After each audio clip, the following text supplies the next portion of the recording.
full-court trio. It's the full-court trio. They stay applying pressure. Triangle offense, running, gunning. Who's better? K-Sap on the post. He the man front and center.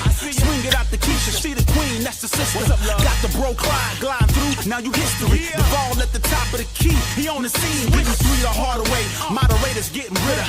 Any violators put a hater on hiatus. Pull up front row. Trolls getting finger rolled. Block your shot at the rim, Matumbo. No, not in my house. It's the big three. We talk the game the best. I need an S. Live podcast, get your views up. I average a triple-double, sending you players back to the huddle. Keep your rebuttal, stutter, step and cross you over. No look past behind the back, you on the post. Money, talk that talk, just be ready to pour confetti. Kiss the rings of the champs, that's legendary. The numbers don't lie, most valuable podcast. Fast breakdown through the lane, steam dash. Money, it's the full-court trio. We're applying pressure. Yo, the bro Clyde, the sister Keysha, the queen. Duval, K-Sap, y'all know what time it is. Introducing full-court trio. We up 3-0. This is 3-peat, 3 in a row. It's the full-court trio. We up 3-0. This the 3-peat, 3 in a row. Let's go.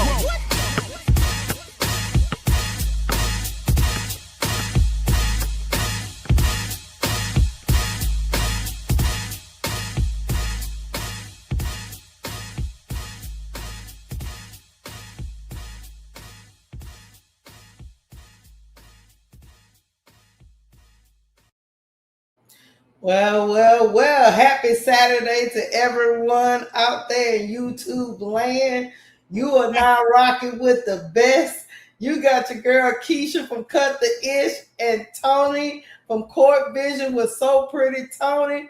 Please hit the like button. Give us a sub on the Full Court Trio YouTube channel and also subscribe to our individual channels at Cut the Ish Real Talk Sports and So Pretty Toni 7237. What's going on, Toni? How you feeling? Man, look here. It's about to be hot in here. I am doing fantastic. Hey, everybody that's in the building right now, just go ahead and hit the like button. This gonna be something for your mama. Let's go. Hit that like button. Hit it. Hey, not as hot as it was last night. Girl, tell me about it. Phoenix. At the Final Four. It was, man, look here. That was sizzling. That wasn't hot. That was sizzling. I must admit, I didn't have it on my bingo card. No, you didn't. But I'm here for it. It's here. No, because I complained throughout the game that I needed more excitement. I needed this. I needed that. And Geno said, you know what? Hold my beer. Keysha, I got you. I got you, player. Not the beer. He said it. He said, "Oh, my beer, I got you. I know, you know." But anyway, look, we're going to get into it before I forget, because y'all know I am real good at forgetting. Let me go and let y'all hear something from our sponsors. Here we go. Hit it. Underdog Fantasy is the best way to play fantasy sports.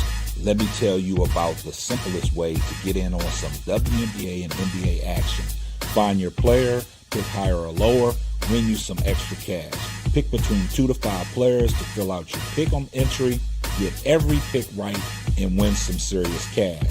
Use our promo code FCT and receive up to $1,000 in bonus cash. Now that it's football time, follow the Full Court Trio as we share our picks.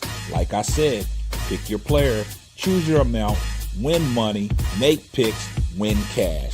Thanks, Underdog Fantasy, for the partnership with us, and thank you for using promo code FCT on Underdog Fantasy.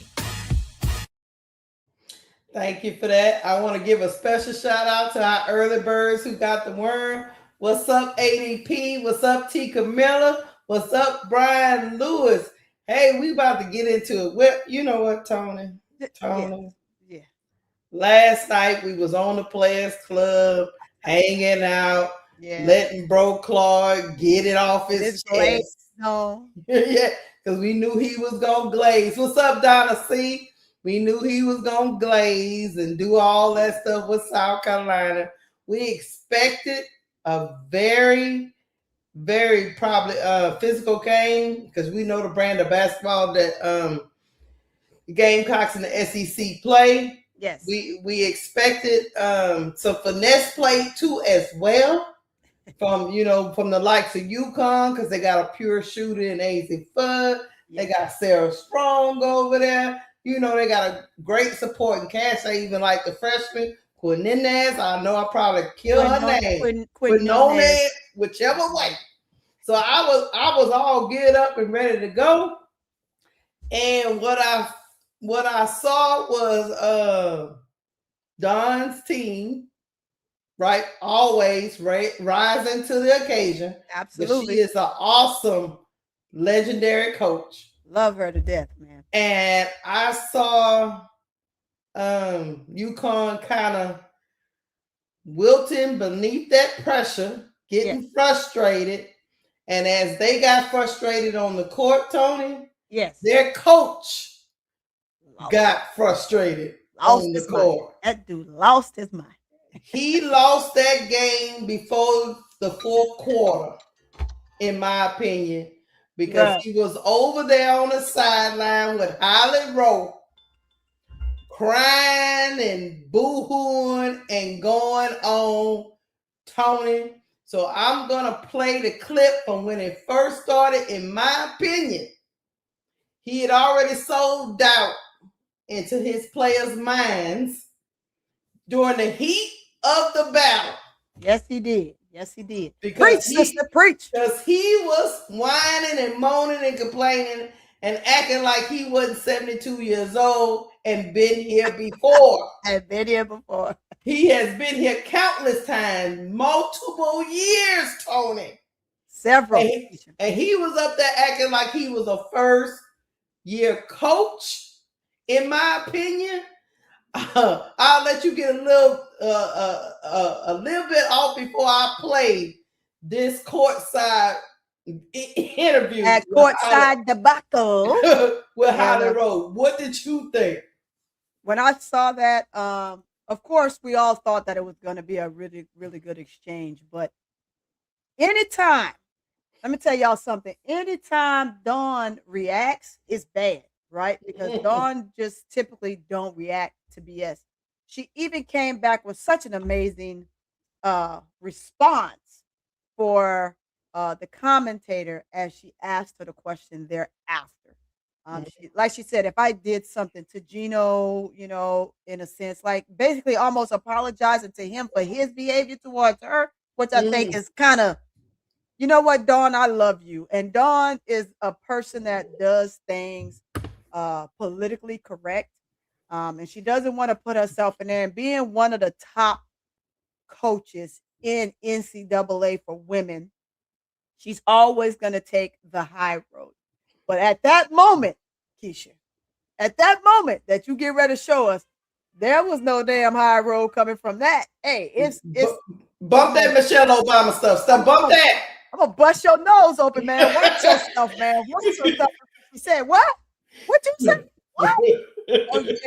Oh yeah, it was on and popping. I think she was ready to cut loose. She ain't but 4'4" now. I'm just lying, but I'm lying on that. She was taller than that. But compared to the rest, she's an itty bitty, person. But she was ready to throw them bows, allegedly. Throw them bows. But Geno, let me tell you something, Geno. You better watch yourself, man. Don't do that to the sister. Don't do that to Dawn Staley, as a matter of fact. You don't do it to nobody, but on a serious note, you don't do that to anyone. But you gotta be poised, even in that moment.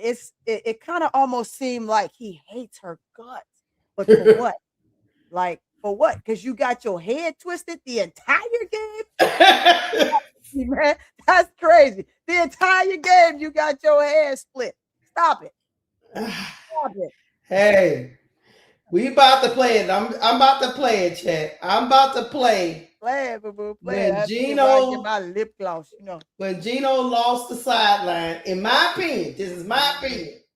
When Geno lost the sideline and he showed the whole arena that he had a chink in his armor and he didn't know how to respond. Mhm. That's I the got to put my way. lip gloss on for that. Mhm. That's the way I took it. Let me play it, chat. Mhm. Hold on 1 second. Let me get it up here because Geno was over here acting a plum. He said, "Act the fool." He- Woo-ha! Food chat. Woo-ha! He didn't have to act like that, but you know, it is. Yeah. It Is what it is what it is. is. Hold on. Yeah, he was tripping. He was tripping, and I'm here for him. Here we go, y'all. Let me press play. Kind of wild turn of events. Sarah Strong's jersey is split right down the middle. I saw you speaking to the refs about it. What message did you try to convey? Right. There were 6 fouls called that quarter, all of them against us. And they've been beating the shit out of our guys down there the entire game. Now, I'm not making excuses because we haven't been able to make a shot. But this is ridiculous. Their coach rants and raves on the sideline and calls the referee some names you don't want to hear. And now we get sick with a ripped jersey, and they go, I didn't see it. Come on, man. This is for the national championship. Kind of wild turn of events. Sarah Strong's jersey is split right down the middle. I saw you. Geno. Hey, Keysha, go back to that. Go back to that, Keysha. You want me to play it again? Hold on. Go back to that, Keysha. Before we All even right. get to this piece here, play that again. Okay. Speaking to the refs about it. What message did you try to convey? Right.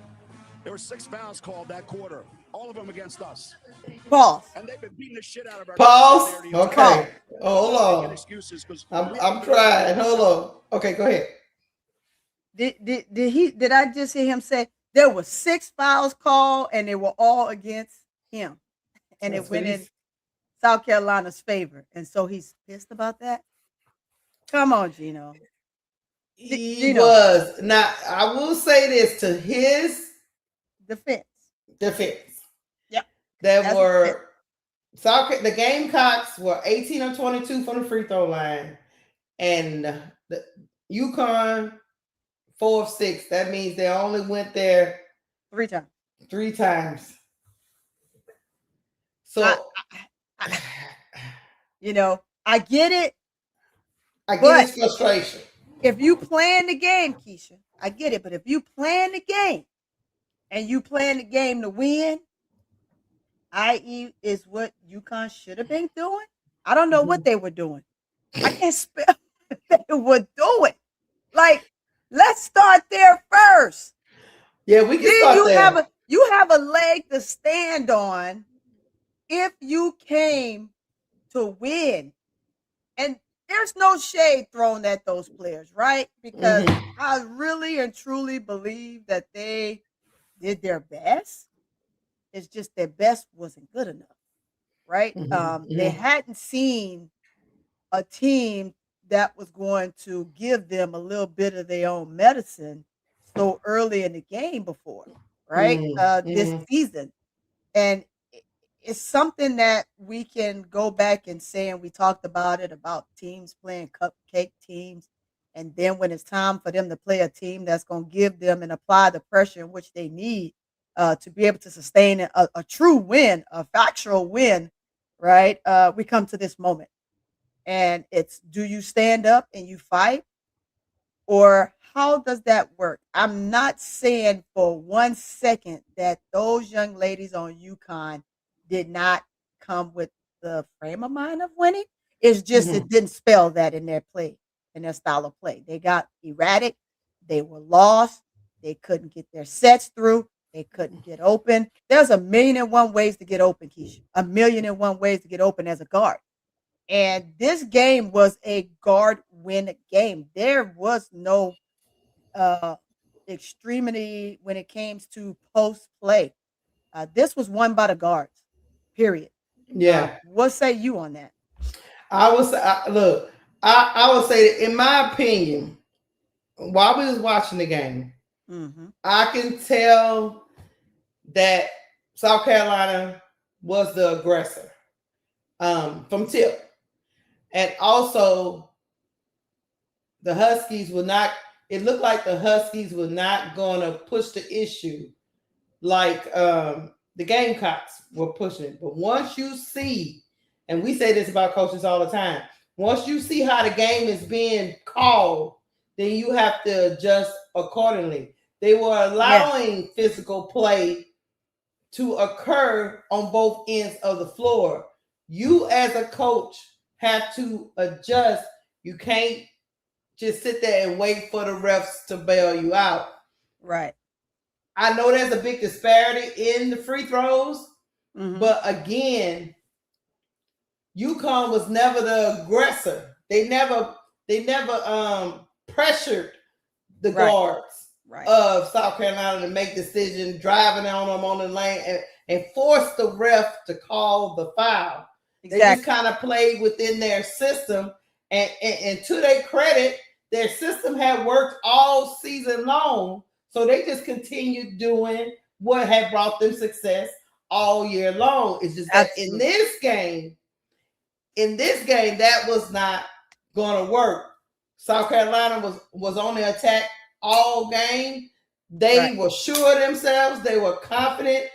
It seemed like he wanted to play a finesse game, which I don't know why he thought that was going to work. Why? I don't know why he thought that was going to work. But at the end of the day, as a coach, once you realize it is not being called the ticky-tack fouls that he's probably used to in his conference, once you realize that is not the way this game is going to be called, that they're not going to let a Final Four be decided by a little barely touched call. And then you also realize, my thing with Geno is, I saw from the TV that Don's plan was, I'm going to attack Sarah Strong and cut that head off the snake. I'm going to double her. I'm going to rough her up. We're going to do everything we can to get her out of rhythm. Yep. And him as a coach didn't help her through that, in my opinion. She got frustrated. She started grabbing jerseys. All kind of things were going on. When, which she even said at the end, we're going to get to that she tore her jersey. But at the end of the day, instead of him complaining to how they roll, he should have been complaining to his players, let's ratchet up the physical play. Let's ratchet that up. Because they hitting us in the mouth right now. Big time. With a two-piece. With a two-piece. Thank you, June Brown, for the $4.99 super chat. We appreciate you, June. We appreciate you, June. Yes. That is what I think. Because even when I look at I know that's a big disparity with the free throws, but he got beat up. I mean, physically. Free throws, you didn't do as many free throws. You got beat up on the glass. Yes. The South Carolina had 47 rebounds, Tony. Yeah. UConn had 32. And they got Sarah Strong in the paint. They had Quinines, the freshman. She's a pretty big freshman, was 6'3", 6'4". Yes. Yes. Quinines, the guards, his guards were not rebounding. Nope. South Carolina guards were rebounding. South Carolina guards were hustling. South Carolina guards were hustling on the defensive end. You see what I'm saying? So at the end of the day, you just cannot leave it to the refs to bail you out. And I think that's what what this interview signals for me. What's that? Is that he was trying to send a dog whistle to the refs. A cat fight. We get roughed up. Y'all need to call something. Yep. You want to hear it. And they didn't respond to him, Tony. Sometimes it just don't work in your favor, Keysha. Sometimes it don't work in your favor and you got to play through it. And I know that's a coach's tactic because he don't want to do it. No. When you go to the ref and when you go to the interview and you just be like, look, they roughing us up, and then next thing you know, the refs start calling fouls in your favor. Well, that didn't happen. Tony. that didn't happen in this case. So you tell me. You said it. You literally just said it. It's one of those things where, hey, man, it is what the TI is. You got to adjust. And when you don't adjust, life is tough. It is extremely tough. But at the end of the day, how many years has this man been in the show, Keysha? He's been to the dance how many times? You can't tell me you don't know this, Geno. You can't tell me that you've never been here before. You have, because you've been to the show and you've lost before. Yes. So this isn't new, right?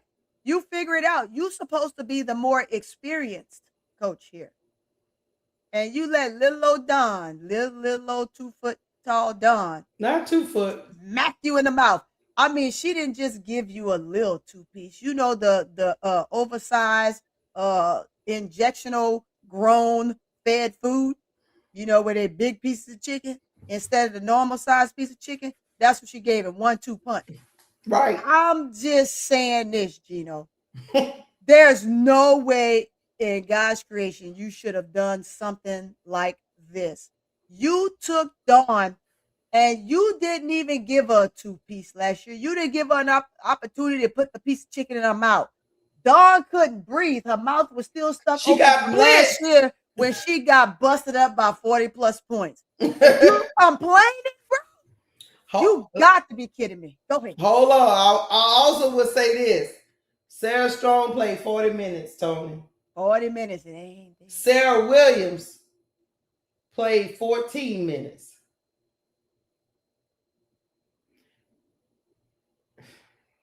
That poor baby draft Stockton went to hell. That poor, but you needed somebody on the boards to help because yes. That baby draft stock went to hell, Tony. Hey. She played 14 minutes and you played Sarah Strong 40 minutes and you needed somebody to board or do something because your guards were not boarding for you, getting you extra opportunities. They was not doing that. But all this led to this. I'm going to play it, y'all.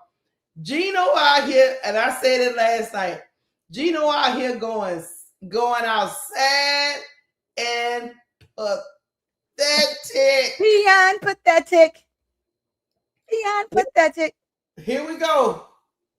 Saw Geno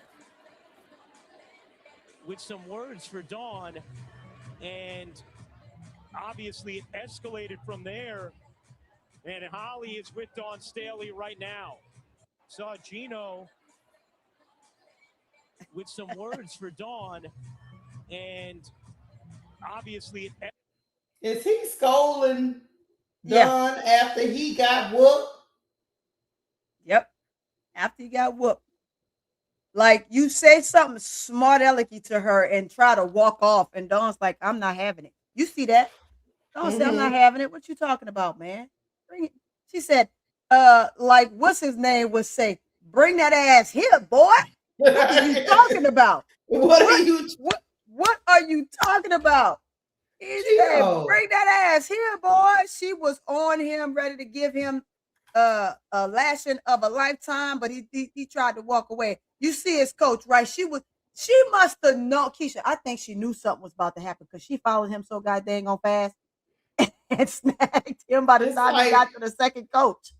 What's wrong with you, bro? Why are you in that mode? You already had that on your heart. You was simmering. Yes. He was simmering. He was simmering, and it don't matter what she said to the coach. I mean, to the refs. Right. If we can hear it, look, if she said it, we got something to talk about, right? We can hear it, bro. What are you talking about? And why is you out here snitching if you did hear it? Because he's a trick. I'm sorry. It just came out. Because coaches tell off the refs every game. Every game. And he said something to those refs too. We watched him too. They were both talking to the ref. And you don't come out here as a coach, as a head coach, Keysha, and talk about what another head coach said to the ref. Because y'all all have been there. You've all been there before. You've all said some things. And Dawn, we know Dawn is so much better than that, right? But at some point, you can't let yourself be placed in a situation where you allowed someone to take you out your comfort zone. And that's just what he did, because Dawn is bigger than this. And we know that. But sometimes moments like this are warranted. And it's heated because Dawn had to swallow that pill. You know what Dawn's face looked like last year, Keysha? You remember that? She was upset. Man, her face, Dawn was so hurt. Like Dawn, you could see this hurt her heart. Like she said, she had been festering and seeing this over and over and over. This played in her mind all season long this year. Although you can't bring in last year baggage into the previous year, bring the previous year baggage into the current year. But sometimes stuff like this fuel the fire. And when it fuels the fire, you have passion for winning the game. And those young ladies had the passion for winning this game because they know how they got did last year. When you take a beating like that, you're coming back with a vengeance. And you would hope that, like a player like Raven is saying, this is what happened to us last year. You want the same thing, or you going to get out here and you going to play? Because we got our ass handed to us last year. So we're telling Geno, bring that ass here, boy. Let's go. Toni, meanwhile, back at the ranch, his player steps up to the mic and she says, Eric, can you walk us through what happened there at the end of the third quarter with the jersey rip and then the jersey change? It was an accident. I missed my shot. Ripped it by accident. Eric, can you walk us through what happened there at the end of the third quarter with the jersey rip and then the jersey change? It was an accident. I missed my shot. Ripped it by accident. Toni. She was Toni. She was Hercules. She was like, Hercules at that moment. That baby say she missed her shot. She got upset with herself. That's what she said. And ripped her own jersey. Now I'm gonna tell you this, because I was one of them ones was like, no, part of her jersey was ripped already, right? Right. And man. Because we thought it happened during the heat of the battle. Right. We really and truly thought that. It was no, Toni just lied. I really and truly thought that the young lady jersey was slightly ripped. Now, when you play the clip back, clearly it's not. And sometimes you miss things, right? Mm-hmm. We're not always 100% right. Things like this happen. Commentators will sometimes speculate that something has taken place. But when you go back and you look at it, all you can do is right your wrong and just kind of re-clarify what really actually factually took place. But that shit like Hercules, because Keysha, what female ripped their jersey like that so easily? Toni. Geno thought she even the same thing I thought. She fooled her own coach and had her coach on the sideline fighting her battle, and she fighting her battle during the game when that wasn't even a battle to be fought. Yes, when it wasn't a battle to be fought. I totally agree. I know he wanted to slap the heck out of Sarah Strong in that press conference because he was up there. They doing this to my player, they doing that, and she is strong. Toni, to your point, she's strong because she's strong. And there's no shade against us as women. No shade against us as women. But a jersey? Now a t-shirt, possibly, right? She ripped that like that was one of them white tees. Right. She ripped that thing like it was a white tee on her shoulders, right? But she ripped that thing like with such ease, man. That means she's strong as hell. Right. She got the strength. She had the strength of 10 men at that moment. Yeah, she did. She did. I mean, even Holly Rowe thought something. But but hey, hold on. I'm gonna play for y'all what Chanae them said. But my only thing with Chanae them, Just go and call a spade a spade. Go and call him out. Stop trying to be nice, man, because guess what? You the one with the platform. All that politically correct stuff, it gets on my nerves, man. Just call it what it is. Okay, here we go.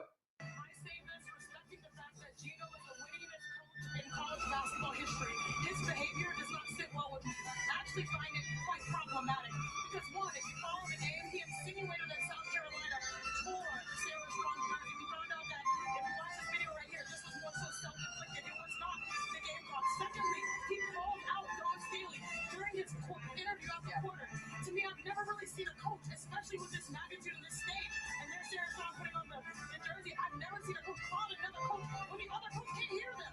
And last but not least, the way that he approached Dawn, normally in these circumstances, I understand emotions are flying through, but he's putting Dawn in a position where she constantly has to take the high road. I understand we've seen this years past for Dawn. She will always advocate for what's best for the game, but watching Geno Auriemma, he's one of the greatest we've ever seen as coaches. But I do not like the behavior that I saw. I know it was a tough night, but overall, that shouldn't happen. It was all handled so poorly on Geno's part. Like, actually shockingly so, right? Because you've never really seen Geno act like that. You mentioned the interview with Holly where he called out Nelson and then postgame. To me, it almost feels like, because it's so bad and it's so out of line, it almost feels like it was on purpose. Because the fact is, his players got outplayed. His players were outplayed. South Carolina's players played better. Yeah. But what are we talking about? Geno Auriemma against Staley. We're taking attention off of the game where South Carolina dominated to talk about Geno's behavior. Yeah. You think Geno did it on purpose? I'm gonna go with the ladies. You know what I'm saying? It is, like I said, it was the heat of the moment, but he intentionally did that because he wanted Dawn to look a certain way. And he wanted to call it out. To have an excuse for the ass whooping he took. He was trying to make her the scapegoat. Yes, he's trying to make her the scapegoat, and that's not the case. You did not, as a coach, prepare your team. Prepare your team for this moment.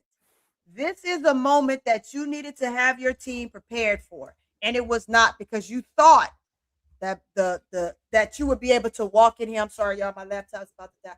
Well, you thought you could walk in that moment and do just a cakewalk through South Carolina, which you should have known if you watched them all season, right? You have one missing piece from last season. That was the Achilles heel for South Carolina, and she's in a W now, right?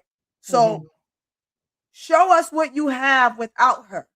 And this is what you showed us, because you went in with the narrative that this was going to be an easy win for you. That you took this game for granted and you did not prepare your team. AZ, one of your best shooters just was out of sync. She was out of sync. Does that happen to even the best players? Yes. But that's because they weren't prepared properly. And that falls on the coach. We can say what players did and didn't do, Keysha, but at the end of the day, you know who's going to take that hit. If they were prepared and the players just did not perform, that's different. But when you look at how the team performed as a whole throughout the entire game, that spells a coach's problem. You did not prepare your team. Not that the players weren't prepared. The players did not. The players are executing the plays that you gave them.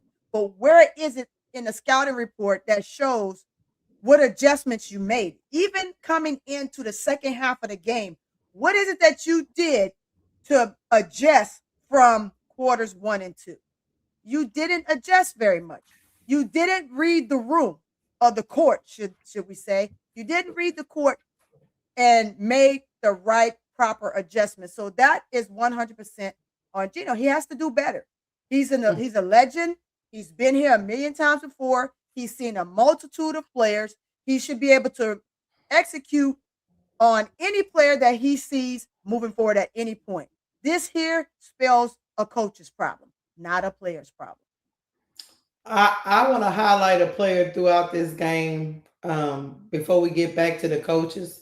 Yeah. It is still related to the coaches, but let's talk a little bit about Don Staley Mm-hmm. putting Raven Johnson, an undersized, a guard, not undersized at her position, but a guard on a big like Sarah Strong. And Raven Johnson out here putting the clamps on Sarah Strong. She went 4 for 16, Toni. Yes. And a coach like Don Staley say, you know who I'm going to put on you? Mm-hmm. I'm going to put my best defensive guard, my point guard, my leader of my team, who has to do so many other things on the floor. I'm going to give her the assignment of guarding Geno's best player. Uh-huh. Making that decision as a coach, because she could have let Raven Johnson just guard the other point guard on Geno's team. But no, she put which was KK Arnold. No, she put her on Sarah Strong. What do you think about that move? That was the best move to make, right? If you can put somebody out there to disrupt some of your best players on the court, then that's what you do. And that's exactly what happened. That's exactly what happened. Because remember, also after he put her on Strong and he took her off of Strong, he put on Fudd. She put on Fudd. Mm-hmm. So she had Raven, your best defender, play 2 of Geno's best players, right? 5'9" Raven. Right, 5'9". It disrupted everything that those ladies wanted to do, but at the same time, they had some looks and they just could not execute, right? But in the big scope and scheme of things, you have to make the adjustments. Geno, again, has been here many times before. He has. And sometimes when you're comfortable and you just think that what you've normally done, that this is factual and this is what we're going to do and we got it, right? You have to figure it out. If you make it through the first quarter, you should already have a mindset, okay, when I call my first time out, this is what we're going to adjust. This is what we're going to do.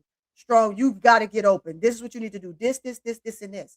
And then, because let me tell you something about his program, and I'm going to be real brief on it.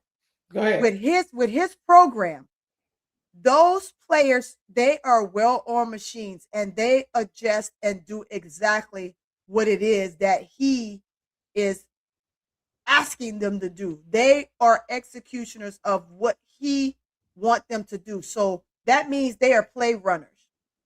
Right. They're not looking to free ball. When it comes time for them to have the free ball, they're stuck because they're so used to a well-oiled system. Sometimes you have to teach your players to think outside the box. And I'm not saying that he doesn't allow them to do that, but they've just been very successful with executing X's and O's. But when you get in a situation like this, you have to be able to adjust as a player, right? Not just him as a coach, but as a player.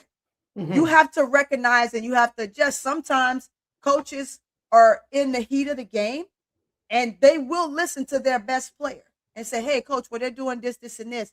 Would you like for me to do that?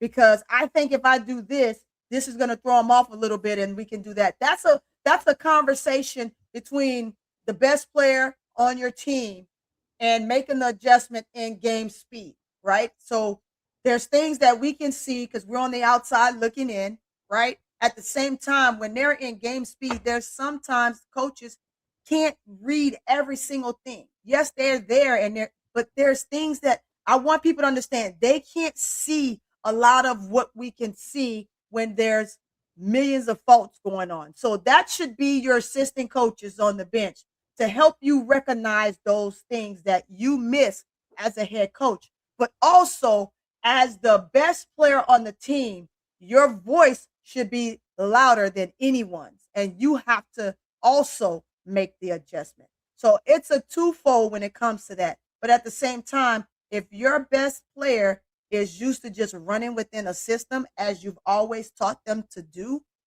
then sometimes they don't know or have the confidence that they could come to you as an individual soul and be able to say, hey, well, coach, this is what I see. Kind of like something we saw with Flage and Mulkey when Flage was in a huddle. And we kind of saw a couple times where she was talking. We would say over Mulkey, but it was just a space in a moment in which this player had as being the leader on the team to be able to voice within the huddle. Sometimes that has to happen. And so you got to look at those things too. But again, all in all, overall, Geno has to make the adjustment. He's been here too many times. He's a very well experienced Final Four finals game coach. He's been there multitude of times. He's had some of the best players come through, and sometimes players will just simply get it done. Players will get it done. Yeah, man. I just was wondering because I think with him he just got he got all kinds of he was stuck, baby. He was stuck. But I wanted to give Raven Johnson her flowers. Her flowers because it is not easy to be running around after another team's best player while you're trying to rebound the ball and all that, assist, do whatever your team needs you to do. So hold on, y'all. Let me get to the next thing. Yeah. I wanna let y'all listen to what Don had to say. Hold on. Let me get to Don. Okay. Let me get up here. Here we go. A two-part question for you. One, if you could shed any light on the conversation you had with Geno right before the buzzer there ended. And two, last year to this year, obviously is a big swing from Final Four game. Can you just describe the emotions of last year's Final Four game losing and then today winning and just any sort of redemption or anything that you might feel? One, you can ask Geno the question. You know, he's the one that initiated the conversation. I don't want what happened there to dampen what we were able to accomplish today. And the difference is, I mean, experience. I think losses when you have losses that hurt, but you really understand the why. UConn was a really well-oiled machine, and if you didn't have disruption and consistent disruption, and you allow them to play as freely as they want to play and shoot as freely as they shoot, they're very efficient and very, very good. You know, our whole objective was to get them to shoot as inefficiently as possible. Make them put the ball on the floor. Don't give them as many catch and shoot opportunities. And I thought our kids really locked in to that. They were scrappy. They were in gap help. They were contesting shots.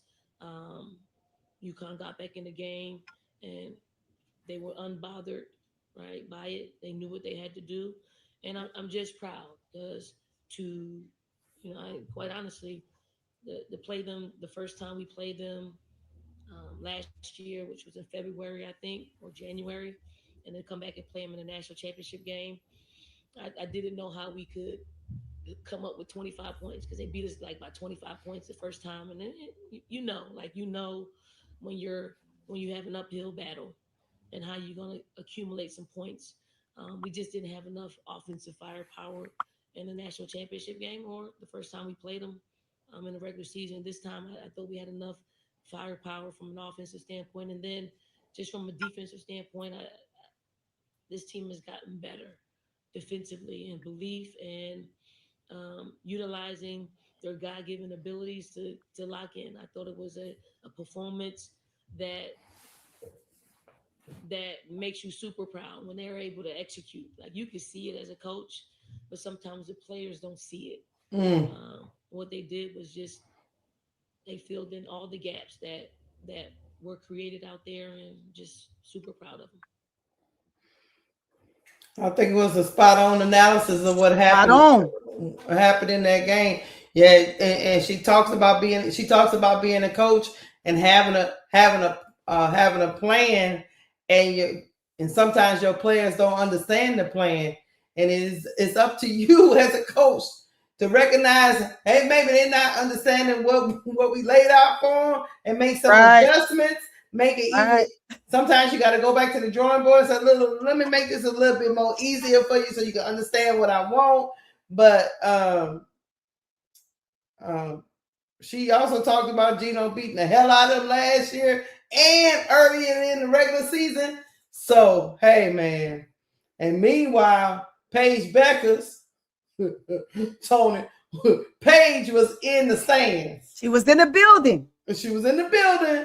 I know Geno wanted to go grab her and throw her in the game. Yep. No can do, Geno. No can do. And I got something on that when we get a second. Unless you already have it. His statement, he put out a statement. Oh, I got it. Yeah, okay, I was going to that next. Hold on. Geno didn't put out a statement, Chad. Wait, before you go to it, Keysha. Before you go to it. What did I just say? Dawn will say the right thing. And still in her entire soliloquy here, even there after the game, she never once touched on anything negative about Geno, right? Nope. She just talked about sometimes we as coaches don't see some things. And so she understands. Did I just not say that? And that's so true, right? Coaches are in the moment of the game, and so they could see a play, but they can't see the full play. They see an action, and then they react, but they're not paying the total attention. And again, that's why you have those other 12 coaches that take up 12 seats on the bench, along with the trainer and everybody else that's supposed to catch those moments and get that to the coach. Toni, that is why doing film study, yes, you can watch that same game twice, 3 times, and pick up something new while you going over that game with your players. Right. Because when you in the moment, you are not seeing the full picture. You're just reacting. You're reacting to what's coming in across you. But when you actually sit down and analyze, you like, I missed that. I missed that during the game. Yeah, I missed that during the game.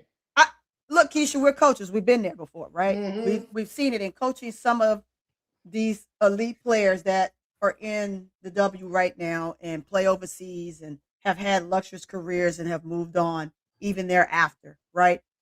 You have these conversations with players in film session. And in film session, again, like you just said, there's things, and I said it prior to this, there's things that you simply just miss. Like the jersey thing, right? He simply, truly, I believe he really, truly, honestly thought her jersey had been ripped. There's no shade for that, but to react the way he did is a problem in itself. But film shows you everything, and like Dawn just said, she studied film because they got whacked by 40. They come back, they play them again, they get beat by 25. Right. So at one point, how many times can you beat a team in a row? And we're not gonna throw LSU in this. I'm just saying. Right? Hey! I ain't gonna throw them in there. Slow up. Don't bring us in it. I ain't gonna bring 15, 16. But if you want to know 15, 16 times, we got our ass whooped. 18 times to be exact. But I ain't gonna go there, right? We got our ass whooped. Yeah. How many times when you have the elite caliber of players that you have on your team that Dawn has, do you allow yourself to be beaten like that, right? And I say that, and I'm joking, guys, because our LSU, we babies and we learning, right? And we coming from a situation where we bleeding a little bit, but we gonna patch it up, and we be back again. Is what I'm saying. Right? We didn't drag our freshies into the we didn't drag our freshies into this. And they'll be back, right? But when you have the type of players that South Carolina has and UConn has, right? You have to be able to make the adjustments. And Dawn made an adjustment from losing by 40 in the title last year to make an adjustment to only losing by 25 when they met early on this year. Now you come to the championship game. You studied that film. You studied a film from the championship game last year.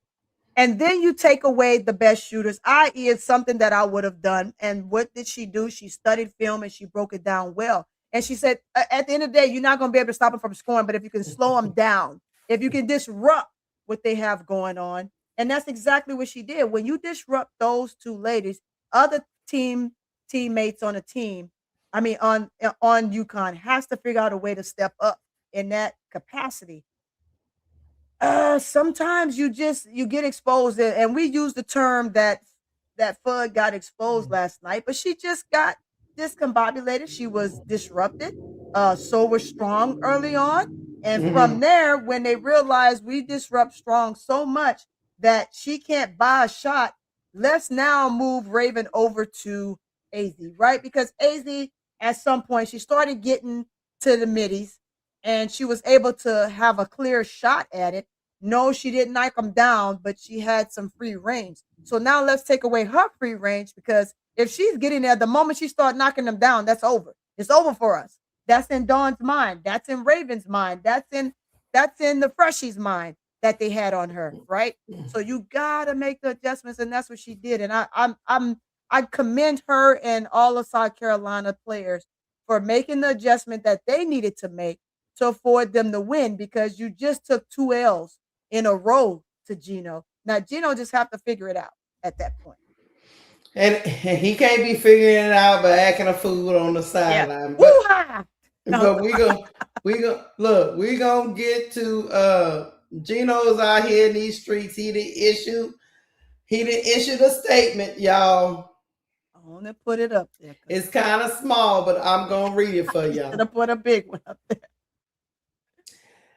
Geno said, and I quote, "There is no excuse for how I handled the end of the game versus South Carolina. It's unlike what I do and what our standard is here at Connecticut. I want to apologize to the staff and the team at South Carolina. It was uncalled for in how I reacted. The story should be how well South Carolina played, and I don't want my actions to detract from that.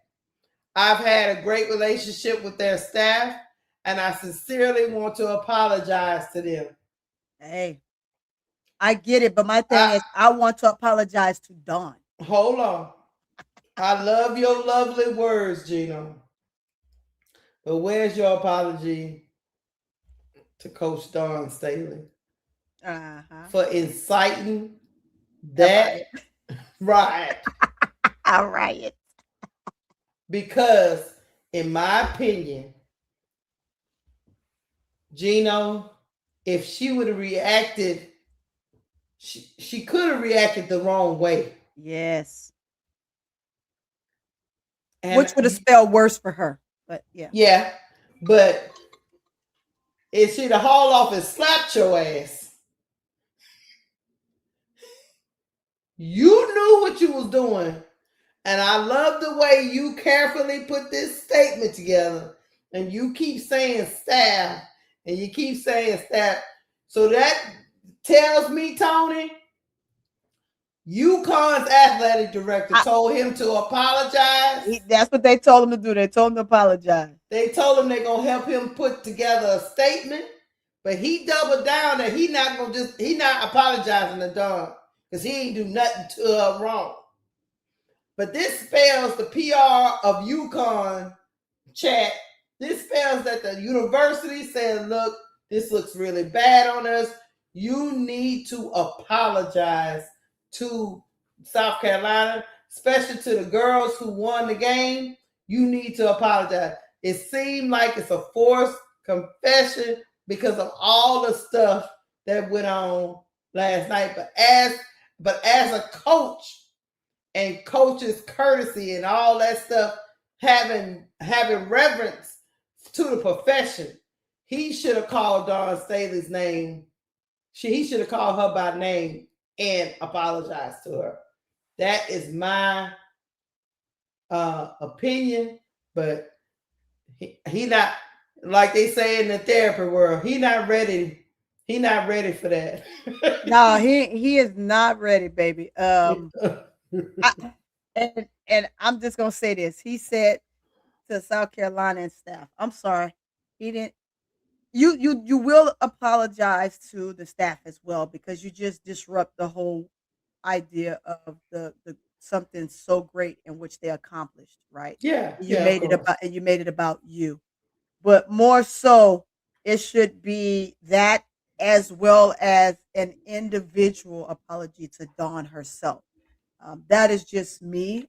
That is what something that I would have liked to have seen take place. However, it didn't happen. Dawn's gonna take it how she lived, right? Because Dawn has made a point. There it is. Dawn has made it a point to always take the high road as something that she always does. The moment is the moment. She doesn't like how she reacted either.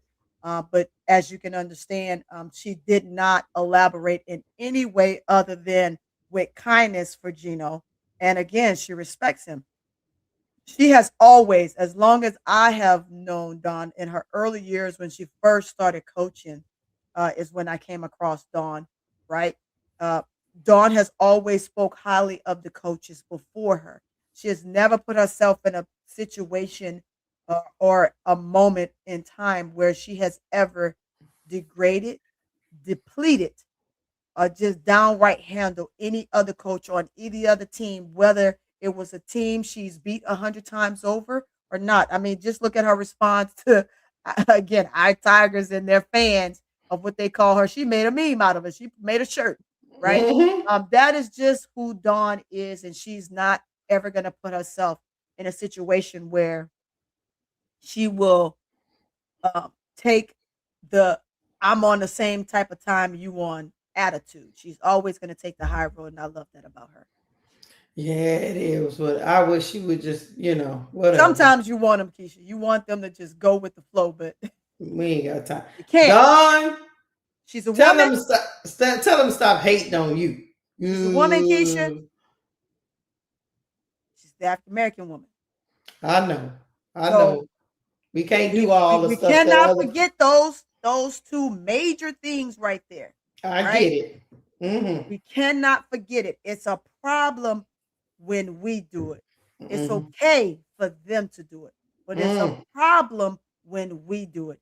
And so for her always taking the road that she takes is always a blessing for her, and she will always be blessed in that capacity. Well, all right then. Okay, we'll take the high road. Once again, we'll take the high road. Black women, we're going to take the high road and do it for the culture and be respectful. But boy, I wanted to slap them glasses off his face. God damn, let him off the hook. Let him off the hook. Ah, dang it. But hey, I got one more thing to play for y'all, and then we're gonna get to the other game that went down. I felt bad for AZ Fudd. I know that's not the way she wanted to go out. Like I said a couple of times, she wasn't herself throughout the whole tournament run to me. Yeah. I don't know quite what was going on with her, but as the competition ratcheted up, she started to shrink. Mm-hmm. So it is what it is. Here we go. Yeah, a lot of emotions.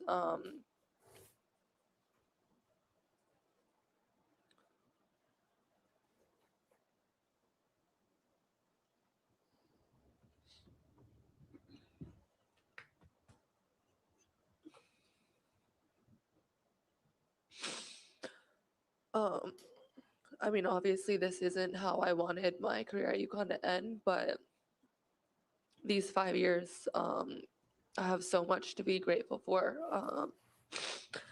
I couldn't have asked for better teammates, better coaches, a better experience. I'll look back on college and about is how, this game, like I said, not how we wanted to end, but it defined us and, you know, what this team is, what this season was for us. So I think, you know, guilty. I feel like I let the team down today, but a lot of gratitude, a lot of love, and just a lot that I'll never be able to, you know, verbalize and thank the coaching staff, the teammates, support staff, and everyone from this program that's poured into me, touched me. I'll never be able to really verbalize how much they've meant to me. The one thing I would say, Toni, I appreciate AZ Fudd giving us those words. You know, it's never an easy thing to lose. But one thing I can say about AZ Fudd, I applaud her for being my comeback kid. Yeah. Because she suffered a lot of injuries throughout her college career. And she finally finished a season. Yes. Yes, AZ. Finally finished the season. Yes. On her 2 feet. On her 2 feet and on her own merit. Except for this game, right? On her own merit as well. So I agree with you on that. I agree with you. But it is what it is. We're gonna get to the other matchup. We'll debate another day whether she should be the number 1 overall pick. I have been on record. I don't think so, but hey, that's a whole nother show. Yep, that's another show, guys. We ain't talking about that right now. We got to give it to you in drones, right? Not you know, just we got to go like this. We can't shoot you with it. That's a bullet. And that bullets hurt. Bullets hurt. We don't want to sting you right now. Yeah, we're gonna go to the other game that happened last night. That almost was a snooze fest. I said it was a snooze fest. I was asleep. You had UCLA against Texas, and I didn't know it was gonna be a snooze fest, chat. But it was a snooze fest. But the Bruins came out on top. Yeah. They beat Texas Longhorns 44-51, chat. A Final Four game was won with 51 points. Yes, 51 points. Like I said, I'll take it back. The most notable thing, we're gonna get to they star first. Yeah. The most notable thing in that game was Madison Booker went 3 for 23, Toni. Yeah. Keysha, it was tough to watch. She went 3 for 23. I'm gonna get to what she said. I know I know it's hard, but we're gonna listen to it. 3 for 23 went Maddie Book. If she could have at least been 38%. 3 for 23 is what, chat? We could get 20. If we got 20%, that would have been great. I think it might be lower than that. No, calculate that. Yeah, it was lower than that. I said if she could have given us 20%, because it's definitely lower than that. We would have took 20%. She shot 13% from the field, chat. Yeah, I already knew it. I ain't even got to calculate it. If she could have gave them 30%, anything, they could probably have won the game. But Maddie Book, in my opinion, this is my opinion, Toni. Y'all take it or you leave it. She just cracked under the pressure of the Final Four. Pressure breaks pipes. Yeah, baby. They do. Pressure breaks pipes. She's still a great player. She's one of the best players in college basketball. But that pressure and the expectation to win got to her, in my opinion. I know her shot wasn't falling, but I think it's mental. I think it was mental, and that's just my take on it. But let's listen to Maddie. Things didn't look like you. They didn't feel right. What were you telling yourself?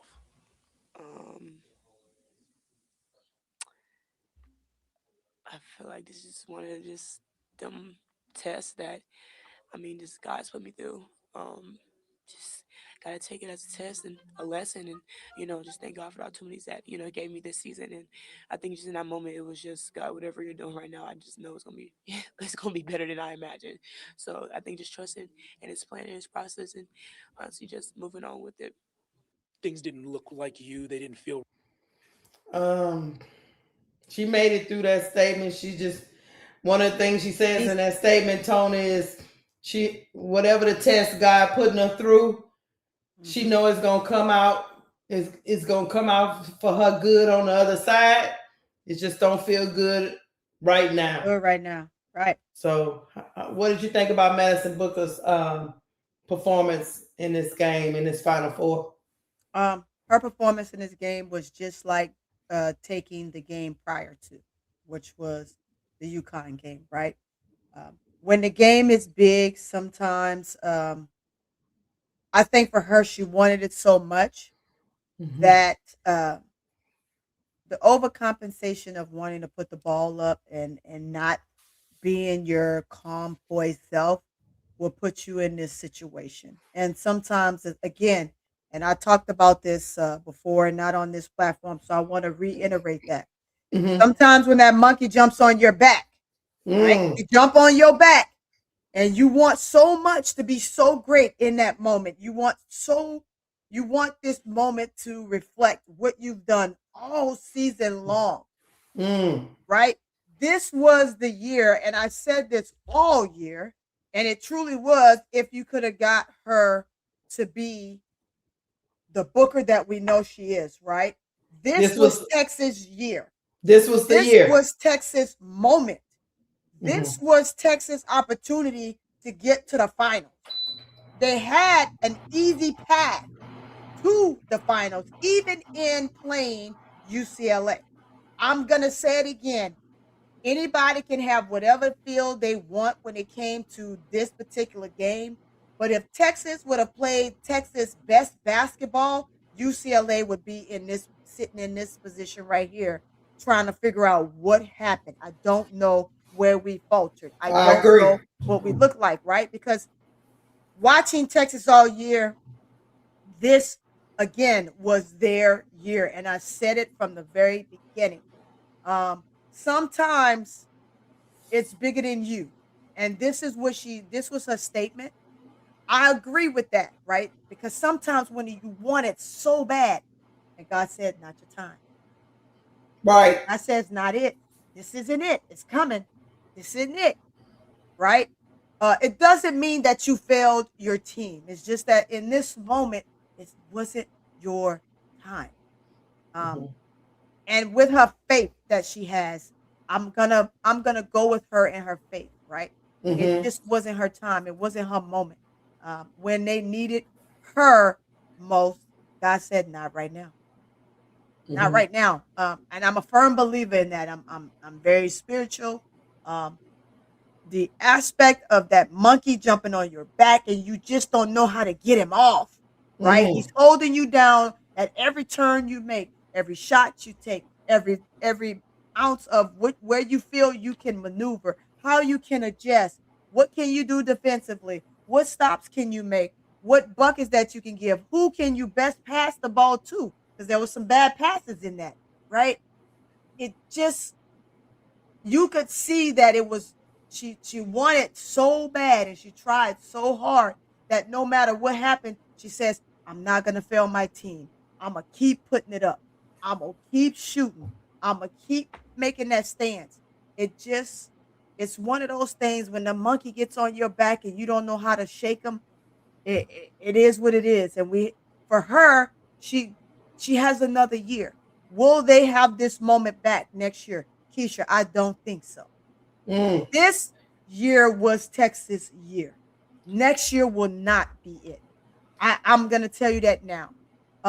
Can they make the playoffs again? Yes, they will make the playoffs. Yes, can they be in the Sweet 16? Yes, they can get there. But I think that once it gets to that point, it's going to be one of those stands, and I'm calling it now, where it's going to be difficult. The journey for them moving forward in that capacity is going to be a tough road ahead. Booker is going to be Booker. Lee should have shown up, right? Lee didn't show up in that game. Not Harmon. Harmon didn't show up in that game. We're going to get to Spurs of even Cunningham didn't show up in that game. So she didn't show up at all. It wasn't just Booker, right? You had all of the players. None of them showed up in this game. But the weight bared on Booker's shoulder. It is. She's the star. Right? Because she's the star. Mhm. But the monkey was so far on her back, she needed the rest of her team to carry her, and it just didn't happen. I will say this about Booker. There is nobody on that UCLA team that could effectively stop Madison Booker. Madison Booker was stopping Madison Booker. Absolutely. There was no the monkey special was on that back, baby. There was no special defense that the Bruins did that was able. She was pulling up for some of them were wide open shots, Chad. She was pulling up. Now I will say this, Toni. She took a lot of jump shots. When that shot is not falling, sometimes you need to drive to the basket. But even sometimes when she was driving to the basket, the layups would follow. She was just completely off from tip. But I will tell you this: if I give y'all a stat, y'all are going to be astounded. The Texas Longhorns turned the Bruins over 23 times, Chad and Toni, and they still 23. won the game. Yeah. Let that sink won the in. game. Yeah. They had 23 turnovers, and Texas still lost. It's bad. Yeah. And big girl, I'm gonna just say this, big girl. I know we like to our phrases sometimes when it comes to players, and we say God had nothing to do with it. Big girl say God had nothing to do with Maddie bad play. It's a monkey on her back. I said that, right? You get the monkey on your back, and there's nothing you can do at that point. You gonna play bad. You're gonna miss assignments. You're gonna turn the ball over. You're not gonna see the floor clearly. The vision isn't there. It's a number of things. That's just clearly a monkey on your back. When that monkey get on your back and they hold you down, right? It's a term that is used, right? It's for the moment where the light gets bright and you don't show up. And that's exactly what that is. And she's had times throughout the regular season where the moment is there. And sometimes she come up small. Sometimes she come up small. Those are some of those things meant. All I'm trying to get y'all to understand is it has nothing to do with talent. Yeah. In my opinion, it's mental because you have to be able to work through those moments when your shot not falling, when you're the leader of the team, when the basketball guys, as we call them, are telling you no, and you tell them hell no, not today. So she's gotta work through that fortitude of that. Yeah. And Maddie Booker is still an unbelievable talent. Yeah. She just came up small. Right. It happens. It happens, right? Let's say this. It happened the first time they played us. Yeah. Right? She didn't get going until the fourth quarter. Correct. And imagine if she was almost brought them back. And almost brought them back. You imagine if she was on one the start of that game. She's got to work on it. I'm not going to take nothing from this player, right? She's still young in that sense. Yes, she's a junior, but she's still young in that sense when you get to moments like this. Yes. Moments like this is where you got to put your big girl draws on. Yep. You gotta execute. And sometimes the light is so bright that you are overcompensating. And when you overcompensate, you lose sight of what needs to truly be done because you're trying to do more than what you would normally do. Let's get to another player that was spotty too. I'm gonna just play a little bit of it. This is Vic Schaefer talking to his senior guard Rory Harmon. Yeah.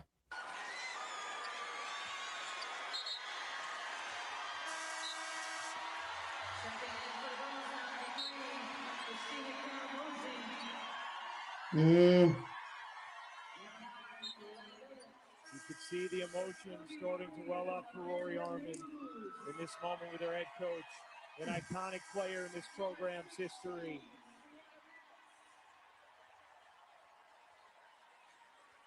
As UCLA empty. I'm glad he did that. I said that during the broadcast last night. I'm glad he did that because I know she's another one that put a lot of pressure on herself throughout this game. She was 4 for 11, 8 points. She had 5 assists, 2 turnovers, and 4 steals.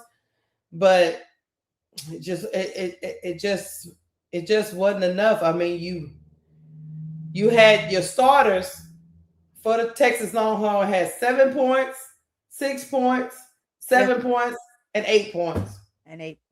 Old Laker was their leading scorer. Oh shit! I'm sorry. I don't mean to laugh at you, Keisha. No, it's funny as hell. That's it. Old Laker was they leading scorer. Yes. Let that sink in. Look, it sunk in the moment you said it, right? And we saw it last night. We touched on it just briefly because we didn't want to give too much because we knew we were going to do this, right? That Old Laker was your leading scorer. And there, Old Laker, I'm sorry. I'm just laughing at you, but, I don't mean no harm, sweetheart. But, baby girl, that's what I can say. Baby girl, ain't no way, right? Because you had so many pieces. The lights was bright, and the lights just did not turn on. It didn't turn on for UConn, and it sure as hell didn't turn on for Texas. So it was even worse for Texas because, like I said, Cunningham didn't show up. Lee didn't show up. No. Crump was all over the place. I don't know what Crump was doing. Carlton had a moment here and a moment there, but she didn't show up. She had a little bit of moment, then she faded away. Back off. So you have 4 players that are typically within the realm that can help you win this game, even if Booker didn't play as well as she played, which we saw that, and Harmon didn't play as well as she played. You get those 4 players, Keisha, to play in this game, and guess what? Texas still win this game. Yeah. Texas still win the game. But Toni, none of them showed up. Toni, they stole the ball 14 times. 14 times, Keisha. 14. 14 times. And I say that because the game was so slow. The game is such a low-scoring game. Texas is 20 times better than what they played. Yes.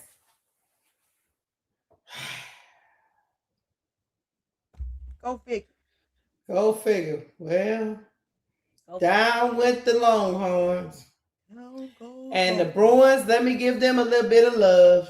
Let me give them a little bit of love, and I'm about to do it. Yep. Hey, man.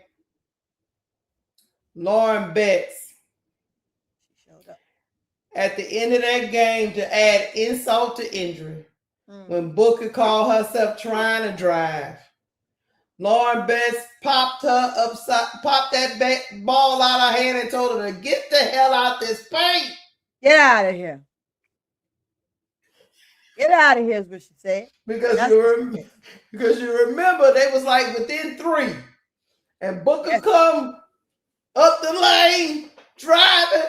Lauren Betts put a block on her that took her soul. Her soul left her body. And that was the end of it. She was done. I can't say enough. I can't say enough about Lauren Betts anchoring this team, even with all the shenanigans going on. Because even though she only turned over the ball 1 time, Toni, her teammates turned it over multiple times. Can I interest you in the starting lineup? Go ahead. Neekins turned it over 4 times. Jacquez turned it over 6 times. Lega Walker turned it over 4 times. And Kiki Rice turned it over 4 times. Keisha. Her whole starting lineup was fumbling and bumbling under the pressure of Texas defense. Yeah. And she was the lone one who kept her poise and composure and anchored that team, even though they were playing horribly. Yes. So I give her kudos. I'll give her kudos. I'm not gonna take nothing away from her. I think the big push for her to make sure that they stayed in this game and stayed ahead was absolutely um, great on her part. I'm not gonna say phenomenal because I also feel like there's more that could have been done, right? But she can't do no more than what the rest of her teammate is giving her. She played with what she had, and with this low scoring game again, Lauren would have still did Lauren things, but they would have took an L tonight if Texas was Yeah, on all cylinders. correct. Right? Yeah, Lauren But went again, 7 of 10, 16 points, yep, 11 rebounds, 3 assists, 3 blocks. yep, and Was don't want to Lauren take nothing best. from her. Don't want to take nothing from that journey. But her teammates, Kudos to her. I mean, they was in double digits, but I mean, Neepkins had 10, Jaquez had 10, Kiki Rice had 11. I mean, that ain't, and a lot of Kiki Rice got most of hers from the free throw line. Yep, that's true. So yeah, it's just one of them things that but anyway, I'm gonna be honest with you, Keysha. And chat, that girl dozed the hell off. I dozed off. This game was so dang on boring.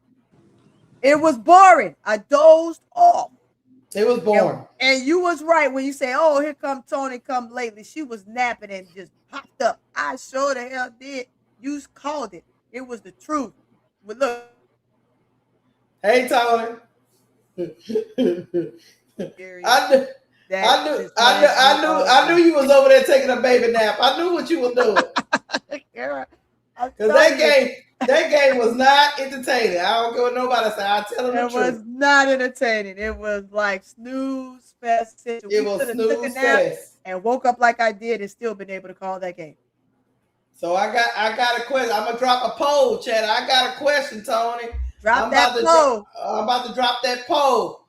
Who you got, Toni? It's on the screen. Who you got? I'm going with South Carolina. Bump. Tell me why.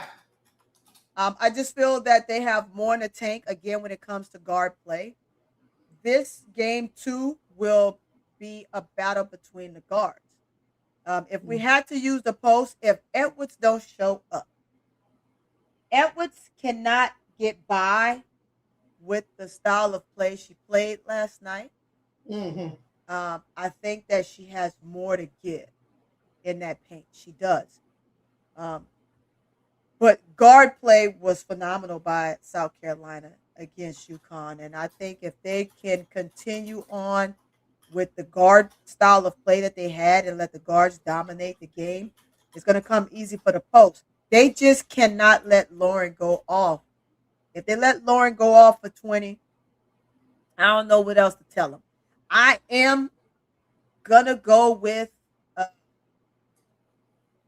South Carolina. I'm just going to go with them, right? Because that's my next team if I had to choose. They're my next team besides LSU. And again, I threw TCU in the midst of it all this season to make sure that my girl Olivia Miles got her just due of game calling and play excitement. But yes, I'm going to go with South Carolina for sure. Who do you have? Well, I'm going to tell you this. The analysis is in. Go ahead. Analysis is in. I'm going with South Carolina too for this simple reason. Go ahead. If the Gamecocks can do that to Geno's guards. It's the guards game, Keysha. In the playoffs, these final 4 and the last 2, it's guards play. Post are going to do what post do. If Don could do that to Geno's guards, that is to me more advantage to the Gamecocks to win. Yeah. The only way the Bruins, in my opinion, pull the upset, because I think they're the favorites.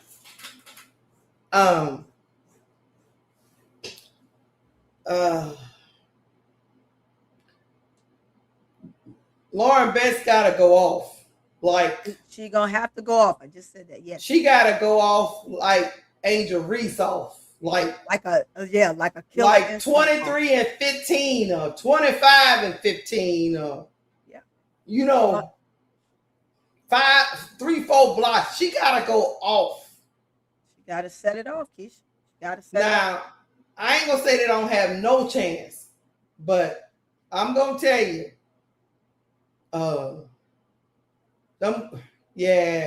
she's gotta go off, and maybe their length and size can bother the Gamecocks throughout this game. Right. They don't have, and one thing about UCLA, they don't mind being the aggressor too, so that'll help them. Yeah. Their game is not a total finesse game, as we saw from this ugly crap we watched last night. Yeah. So if they play like that, man, South Carolina gonna kill them. But I'm just saying. Allegedly, I don't want to say the word kill. I'm giving you keys for UCLA. If Lauren can go off and they can minimize the turnovers, yes, they'll be in it toward the end. But if they turn the ball over like they did against Texas, it's gonna be hard. It's gonna be hard for them because they don't have anybody. The one thing I would say, the weakness of the Gamecocks is they don't really have anybody that can match up with Lauren. They don't. Raven Johnson is not going to be able to slow Lauren down. She ain't going to slow no Lauren down. Come on, don't expect that, Chad. I don't not care. Gonna happen, y'all. You can be a Gamecock fan. I don't care. Girl, that's not gonna happen, y'all. That's not gonna happen. So, but she in this game. I think this game that she just played, I think she went like 17 and 11. I think she got to be more like 23 and 15. Yeah, or 20, 15 and 20. And the rest of her teammates, cannot lose the game for her, because if they turning the ball over 20, 23 times, it's gonna be hard. But I'm going with the Gamecocks, because I think they're gonna essentially shut down their guards, and it's just gonna be the Lauren Betts show. But if they let Lauren Betts get too far out of hand, they could get in trouble. Yeah, if that makes sense. It makes a lot. But it's gonna be a good matchup. That's for sure. Yep. But let me see what the polls say. Did y'all check out the poll? Hey, I want to see the polls. What the polls Let's see say. what the polls say. The polls say, well, what the hell did I add it? Oh, most people, 80% say Gamecocks. Nope, it just changed. 79% say Gamecocks, 21% say Bruins. Come on, y'all. Don't do that to the Gamecocks, y'all. No, they going with the Gamecocks overwhelmingly. Yeah. Hey, that should have been a unanimous vote. No, they give us 20% of people saying they get. This is why. Look, I'm gonna tell you why, Keysha. Go ahead. I'll tell you why. Come on, chat. Let's have a conversation. Y'all say 20%, right? 21%. 20%. I say 20%. Okay. In the chat, give me your reason why. I want to see these comments, right? Give me why. Because if you take the 2 games yesterday, where is it in the 2 games yesterday for you 20% that says, just the 20%, I ain't talking about those that know. I'm talking about the 20%. You could be a true UCLA fan, and you could ride with them till the wheels fall off. 20 to 21%, whatever. 6'8". Anyway, what did he say? He said 21%. I said it at first, and then I go 20%. Right? But in that, because you gonna roll with Rush, and you gonna ride till the wheels fall off, that bicycle, tricycle, whatever, the pedal is broken in half, and you still rolling with Rush. Right?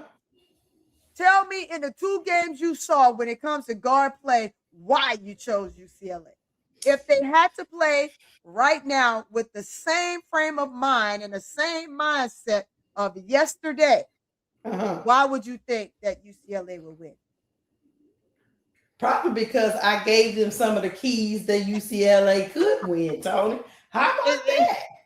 I'm just saying, right? Because I'm an advocate. If anybody know me, and those that don't know me, that's new to me, understand. I am about the game itself. I watch it from its entirety and from every perspective and all angles. I don't depict the team because, oh, that's my favorite team. I'm telling you right now, I'm not a bro Claude. And you can tell him I said it, right?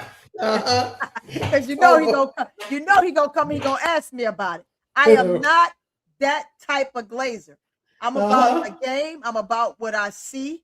I'm You're about not a glazer. No, what's going to take place in this game? If the guard play from South Carolina end up being the same against UCLA, I'm going to say, watch out. Okay. Will the game get out of hand? No, I think that UCLA has an opportunity to stay within the realm of the game. And at moments probably take over here and there. But at the end of the day, if South Carolina can sustain from the guard play, because posts are going to do what posts do, Lauren is going to play her freaking butt off. I see it because it is her last game. It is the last dance. I could see her giving more in this game than she did yesterday. I can see her giving a little bit more, Keysha. I can. I can see it. Yeah, me but, too. Hey, it's your opinion. I just want to know why. I just want to know why you made that choice. All I know is Lauren probably gonna be on one. But thanks what they say. Root for everybody, Black Tony. Stop it. I don't care. As long as you can play. But yeah, I'm with y'all. I'm just telling y'all, man. I gave it to you, Tony. I explained to you. You did how they could possibly win this game. You did. Because UCLA, I know how they're gonna lose it. I put it to you like this. I know how they can lose it because them guards of UCLA, they suspect, man. I'm not real. they suspect, and they allowed to be suspect because they got a dominant force in the paint. When you got a paint player, it can be dominant in the paint. Sometimes it can gloss over some of the guard issues, right? And that's what's going on with UCLA. But hey, we about to get up off. Y'all hit the like button. Oh, Tony. You done got him. It's changing up a little bit. 83% Gamecocks. Bruins 17%. Tony, talking some of y'all out of the Bruins. What's up, y'all? The argument is solid, guys. The argument is simple. It's solid. You have to look at it from just yesterday's perspective, right? And I'm not trying to make you change your mind. I'm just saying, explain to me why. And get this, Keysha. What? Chat. Raven didn't even play a whole lot of minutes. Look, she was sitting kind of like Raven didn't play a whole bunch yesterday. No, she played about and she still disrupt them. Tony. She gonna play a lot of minutes tomorrow, Keysha, because it's the last show for her. The UCLA guard, they're gonna be out of it. They're gonna be all out of it, man. Can Lauren get some help from that forward position and her 3 position? Because them guards, she can just chalk them up to the game. They out of it. And the freshie, how long she is. I'm sorry, y'all. The freshie, I've never seen Dawn be as carefree with a freshman as she is with her freshie. Mika has had the reins to do what she needs to do. Yeah, Mika is she a freshie and she playing well. She playing like she been here before. Yes, she is. She playing like she been here before, guys. I'm just saying, she's long. She's her when it comes to getting in, I ain't gonna say it like that. You know, when I'm on the court, I say some things, right? I ain't on the court and I ain't a coach right now, so I can't say those type of things on live, right? When I'm telling them to get after it. Put it this way, she is in your skin. I'm gonna say that. She is in your skin, and she's a stealer. She get those long arms in there like Angel. She popped them balls loose, man. And you gotta understand, Kiki, if she on you, Kiki, you gotta be the senior leader that you are. Otherwise, don't sit on the bench. Don't sit on the bench because it's over for you. I'm just saying. All right. We about to get off of this. Y'all, the poll has it's still going. We'll revisit the poll a little later on in the show. Right now, y'all listening to Tony. 84% Gamecocks, Bruins 16%. They just going down to Chinatown. Let's go. I'm giving you the facts. That's all. I'm just stating the obvious. Hit the like button, y'all. It's possible that South Carolina could control. They could choke, but I doubt it. I just doubt it. Hit the like button, y'all. Y'all over here getting influenced, peer pressure by Tony. All right, Tony, we got to talk a little bit. We got to talk a little Porter business. We got to talk a little Porter business. Then we'll get back. Then we'll get back to the poll. We got to talk a little Porter business. Tony. Yes. Hit it. We got some news. Hit it, baby. What is it? We got some news that Audi Crooks say she out of there. Look at this, y'all. Audi should be out of there. She say she out of there. You know why she out of there, Keith?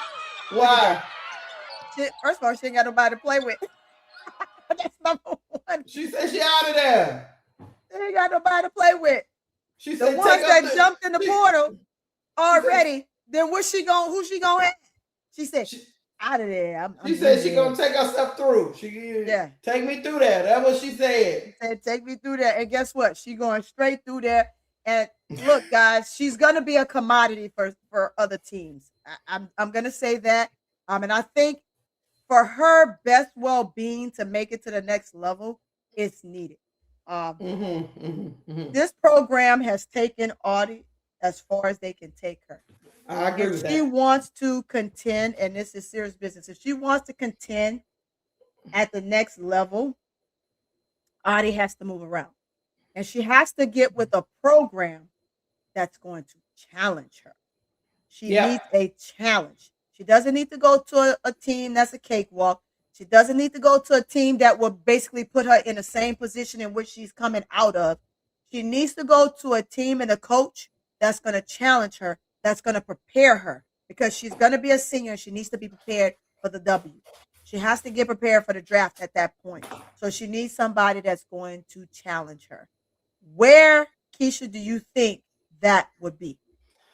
I'm about to drop. Look, I'm about to end this poll that we just had, and I'm gonna tell you in just a minute. Also, come on, chat. Look, it's still where? Look, it ends with Gamecocks at 86% and Bruins at 14% because y'all over here listening to Tony. But anyway, Coach knows best, baby. Coach Tony knows best. I'm telling you. I'm looking at it from a coach's perspective, and that's simply it. I'm not looking at it from a favorite team perspective. I'm looking at it from the straight analytics portion. Analyze what you see in all these games and these players individually, and that will take you very, very far. We have our favorite players, guys. We have people we want to root for, but you got to look at it from the analytics side. Well, okay. I said, put me in, coach. Put me in. So we got options. Let's see. So you want me to know, you asking me where I believe Audi Crooks will go, right? 6 for they stop. Yeah. I'm going to say,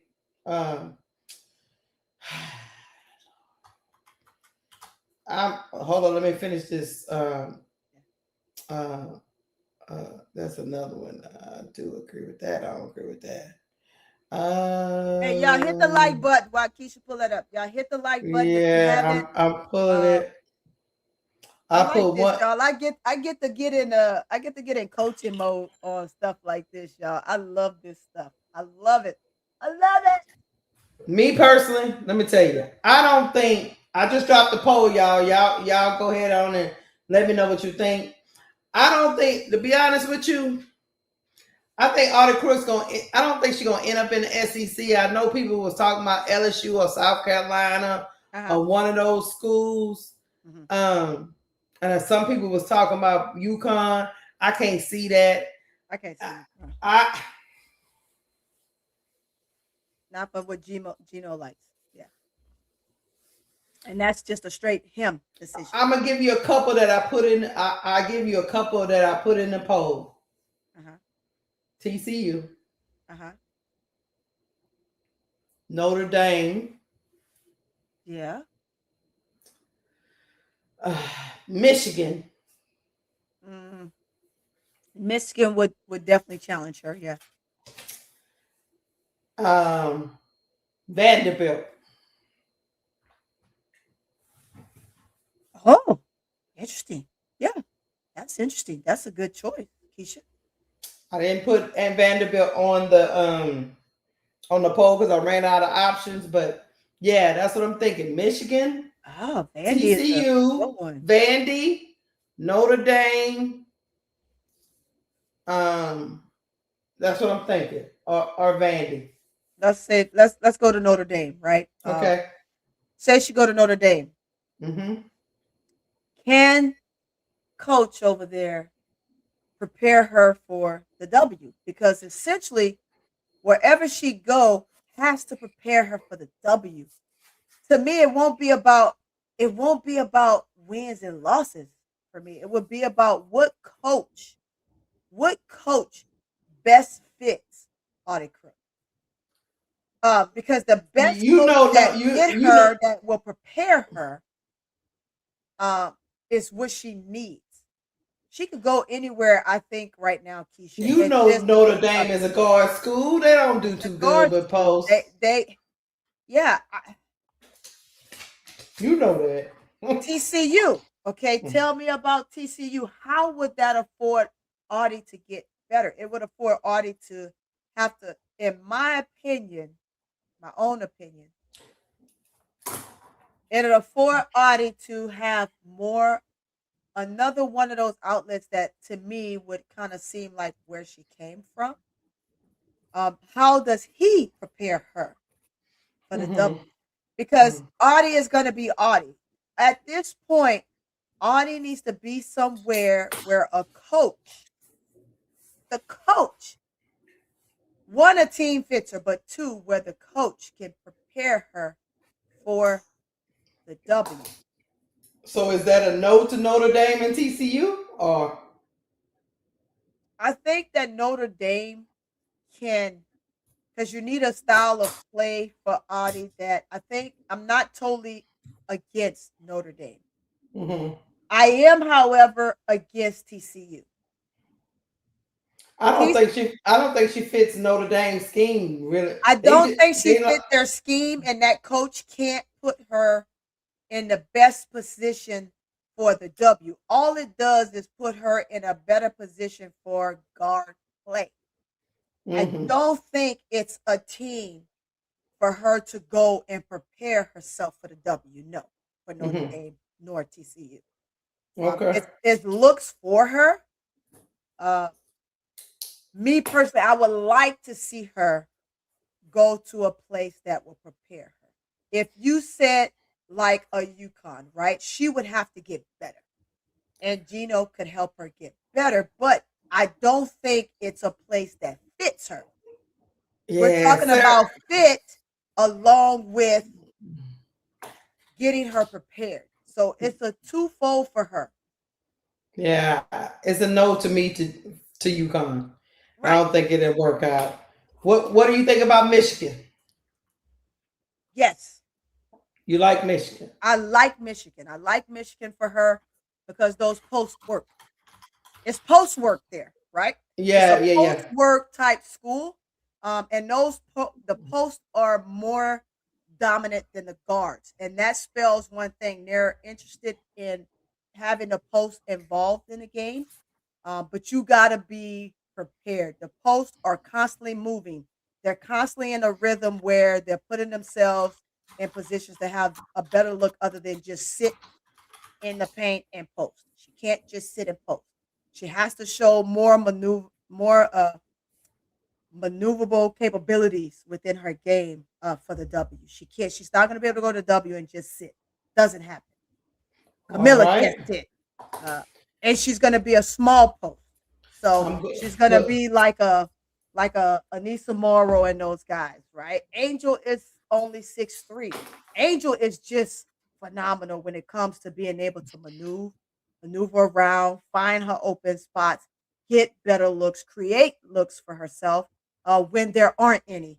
So you can't kind of put her in the realm of saying be like an Angel. You can say, you can't even really truly say be like an Anissa Morrow. Anissa Morrow, when I say her, I'm talking about height-wise, right? Because she's not going to be a very big post player in the W.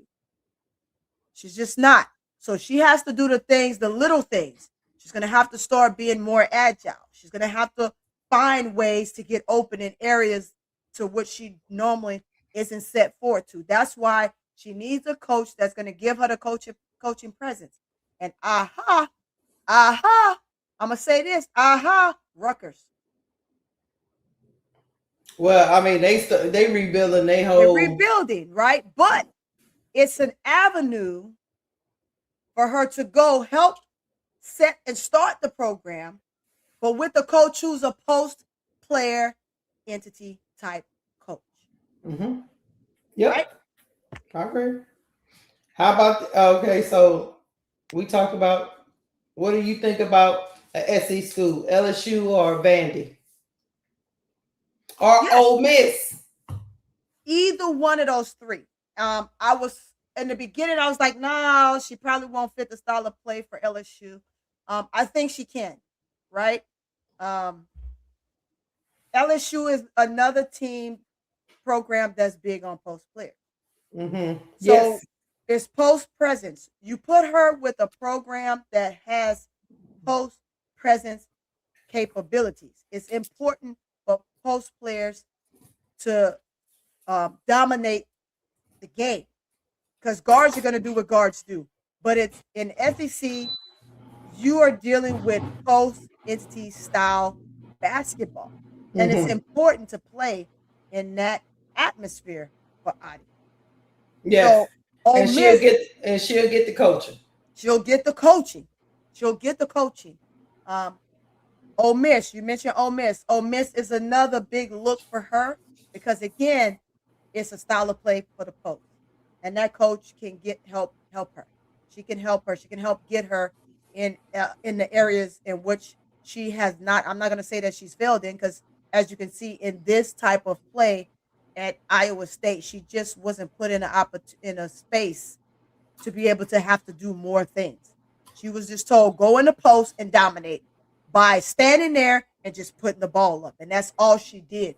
And she did it by putting up, 30, 40 points a game. Why? Because she's a big body. And that's not no shade to her as calling her a big person. She's just a big body that's down in there and that was able to dominate in that particular conference. Because you just didn't see a lot of that. For her to get better, she needs a conference like an SEC to help her better her skills. All right. Her ability and agile. My last two. Go ahead. Last two schools we're going to talk about. USC or UCLA?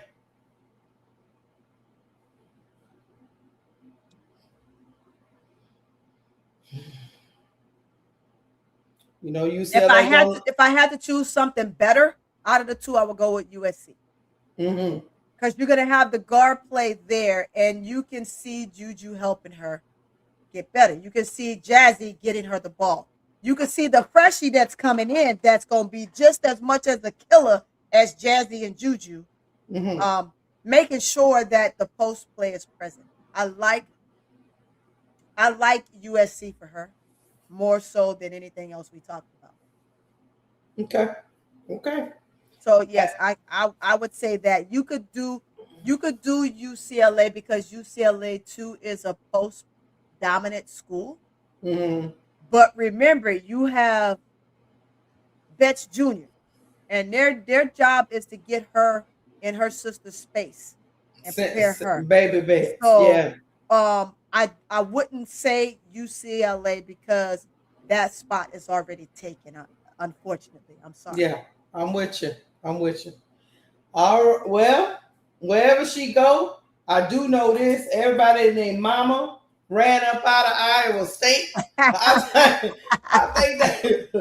think they got maybe 2 or 3 players left up in that piece. They actually had one player went in the portal and came back. Yeah. After she heard Audi was leaving. Audi was leaving. Why? That was interesting. It's very interesting, and I'm gonna tell you why. Because remember, Right. I said I was gonna tell y'all why, right? All right.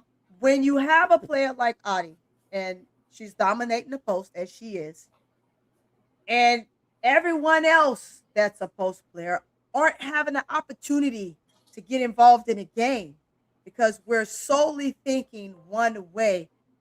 It makes a player want to leave and go somewhere where they have an opportunity to just simply play. The player she wanted to play, and you can't play when Audie's there. I'm sorry, it's the truth. Because the coach was sold on making sure that Audie touched the ball almost every time down the floor. And with a player with a big body like that and a big presence of scoring, you're just gonna do that. However, you do need to get other players involved. Audie has to come out of the plane. She has to maneuver around. It has to be a triangle effect. And there was no triangle effect for the post players when Audie was in the game. When Audie was out, I guarantee you, if you go back and you watch the footage, you have a triangle effect for the other post players in the game. And you just couldn't do that with Audie there. I agree. Hold on. Thank you, Dre Stewart, for being a member for 9 months. We appreciate you, Dre Stewart. He says Audie needs to lose 100 pounds this offseason. The girl can't move on defense. SEC is about defense and run and gun. I agree. 100% agree. She's got to, I ain't going to say 100, but she got to lose some weight if she going to get up and down with the pace of play in the SEC. I think she could be an asset down low because they need any one of those SEC teams need a dominant post player. Yeah, but like Dre Stewart was saying, you're gonna have to get it. You're gonna have to be able to run with the Michaela Blakes and the Fuwalis and you're gonna have to get up and run. Yeah, she's gonna have to run. And this is why, Dre, I said SEC, right? Because it helps her get better and helps us bring that weight down. Yes. I would say start with 50, and she'll lose the 50 easy. She'll lose the 50 easy in the SEC, right? Because she has to run and gun. Now she's forced to do things that are out of her realm, which is going to make her better. I want to see her get better in that aspect. I agree. Yes, it's a run and gun, and she's going to have to work on that. And what better way for her to work on that for the W is the SEC. And 50 pounds is not a whole lot to ask. 100 is dramatic. Right. 100 is dramatic. And I'm so we know that I'm a coach. I'm a nutritionist as well. So when we talk about nutrition, I just think that she has the right nutrition, the right balance, and the right program. The 50 is going to come off easy, but the 100 is dramatic. It's dramatic, guys. And we have to be realistic. She is just a big Y'all make me fall out this chair. She is just a big body person. And that's no shade to her because she's worked hard and she lost 50, she gained 10 back, which essentially she's still down 40. If you put her in the SEC and make her, this is mentally, this is where it becomes mental, right, Keysha? You have to put her in a mental frame of mind that allows her to think differently. And if she can do that, she will be fine in a W. Mm-hmm. But if you can't get her there, she's going to go into the draft, right? Because she's going to go and she's not going to make it. But you gotta get her there. To get her there, you have to give her the opportunity to succeed. And that is going to be based on the SEC making sure she get there if she gets to the SEC, which the SEC can.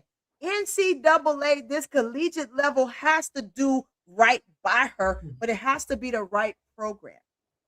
If we want to see her beyond just making it to the draft. Flo ain't gonna get you a W contract. Flo is not gonna get you a W contract. Making it to the draft is gonna be a shoe-in. Getting to a team and a team wanting to afford and help her might get her an opportunity, but remember, we know players get picked and then players get dropped. We don't want to see that for her. I want to see the best for her because I think she has something to offer, but she's going to have to get quicker. She's going to have to come down on some weight. And there's no shade on her. I think that what she lost was great, but she could lose more. 100 is not out of reach from what she already lost, right? So you get her to lose the 10 she gained plus the 50. Now you're sitting at a sleeker, faster Audi Crooks. But she's never going to be, you can't expect her to come 100 pounds down. I wouldn't even as a nutritionist expect that. That's not a healthy weight loss for her. It's not a healthy weight loss for her. Yeah. I will say, we're going to get off of that. She got to work on her stamina. She got to work on being able to stay in the game longer and not have to check herself out and all that good stuff. But we wish Audi Crooks the best. It's gonna be interesting to see where she goes. All the Iowa State players, y'all didn't have to do that man like that. Y'all ran up out of there like he was on crack or something. Y'all need to stop that. Y'all ran. It's hard to be a coach out here in these streets, y'all. It's hard to be a coach. But we gonna get to another player and another team where everybody and their mama left. Everybody in their mama left. Toni. Yeah. Toni, everybody gone. Yeah. The whole shebang. I think if the coach could have left, the coach probably would have left. The coach can't. Baby, everybody is gone from this team. Hey, Keysha. They gone. What about all the assistant coaches? We don't know yet, do we? Yeah, they gone, man. they up out of there, man. Talaysia Cooper said, "Thank you, Tennessee, but I gotta go." She said, "Deuces." She said, "I got to go." Let me before we do that, let me see about the poll. Let me see where y'all say she should go. Let me see. Oh, 30. We still rolling. Okay, 32% say LSU. Okay. 29% say TCU. 26% say Notre Dame, and 13% say Michigan. Okay. I see y'all. I see y'all. Okay, now Talaysia Cooper. Then ran off. Everybody that ran from this orange team. They all gone. I'm asking you. Who? Where should Coop take her talents? She gonna be a senior. Right. She gonna be a senior. And I'll show y'all a little bit of highlights so y'all can, but everybody should know Coop. But to the people that don't know Coop. The people that don't know, hit the like button, y'all. Hit the like button. Because people tend to only know one player. I don't know what that's about. But anyway, it's Coop. They're gonna say no. And it looks like So she's going to be a very important part of keeping this team in command. Yeah, and all eyes on her. She's a 3-level scorer. Sugar else is going to keep Yep. Coop is a 3-level scorer. She can hit the three. She can hit the mid-range. She can get to the cup. She's a big guard. Mm-hmm. Dang. She bringing the ball up. I ain't gonna lie to you, Keysha. I wish. Y'all let me know in the chat where y'all think Talaysia Cooper should take her talents to. I would love to have. I would love to have her at LSU. I would love to. I think that she would bring so much more depth from the guard perspective for LSU. But remember, we have the future of LSU right up under our nose, and we don't want to do something crazy to where we put ourselves in a situation where we lose our future. But I did say, and we had like a little private conversation about this, right? And I did say, just kind of gave the breakdown on why she would benefit LSU. But remember, because we have Rashard, we have for Wiley, you still have Williams, you got Bella, who's the future. You got Z, who should come from underneath the basket and playing in her true position. You got five major players right there. Not to mention the other big guard that we got coming as a freshie. That's going to be a big key, who's a big player. You don't want to bring someone in that is going to disrupt what LSU is trying to build.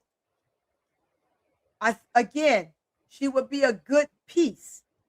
But now you have to delay the rest of what LSU is trying to build for bringing in a senior, which is going to be, in my opinion, difficult. What difficult is as difficult does. At that point, you're telling Bella, hey, I need you to sit back again for another year. You're telling the freshie that's coming in that can be a huge factor for LSU that I want you to come in and I want you to learn, right? Whereas the dream of what you sold her is I want you to come in and help be a force. It's different. I don't want to take away from the rebuilding from the guard perspective to bring in a senior. It would be different if she was a junior, right? And then you get 2 years with her, but you also kind of deplete a player like Michaela because now you cannot ask Jada Rashard to defer because you still got to play for Wiley, who's a senior, who is helping dominate the game for LSU. You got Michaela, who's a senior, who is supposed to be your next future and your leader, captain for LSU. You got to watch when you're thinking about guards like this, where they should go and how they're going to fit in. I am more of the rebuild for LSU than I am for bringing in a senior. But she could help. But we got to think about the future, guys. The future of what LSU can be from the guard perspective. I wouldn't want to mess with the dynamics of what you're trying to accomplish. Are we going to maybe go through a couple of growing pains like we saw this year? It's a possibility. But also, I think the game is going to be faster with what we have, plus what's coming in. And you have to adjust for a player like for Wiley. And those guards that we have is going to have to play catch up. And they're just going to have to get with the program when it comes with being on the floor for Wiley.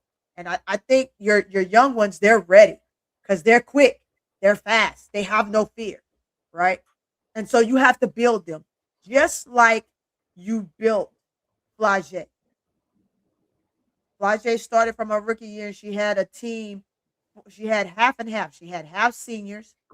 She had 2 juniors and then the rest were sophomores. She was the freshman that came on and was able to handle business. So you got to look at it from that perspective.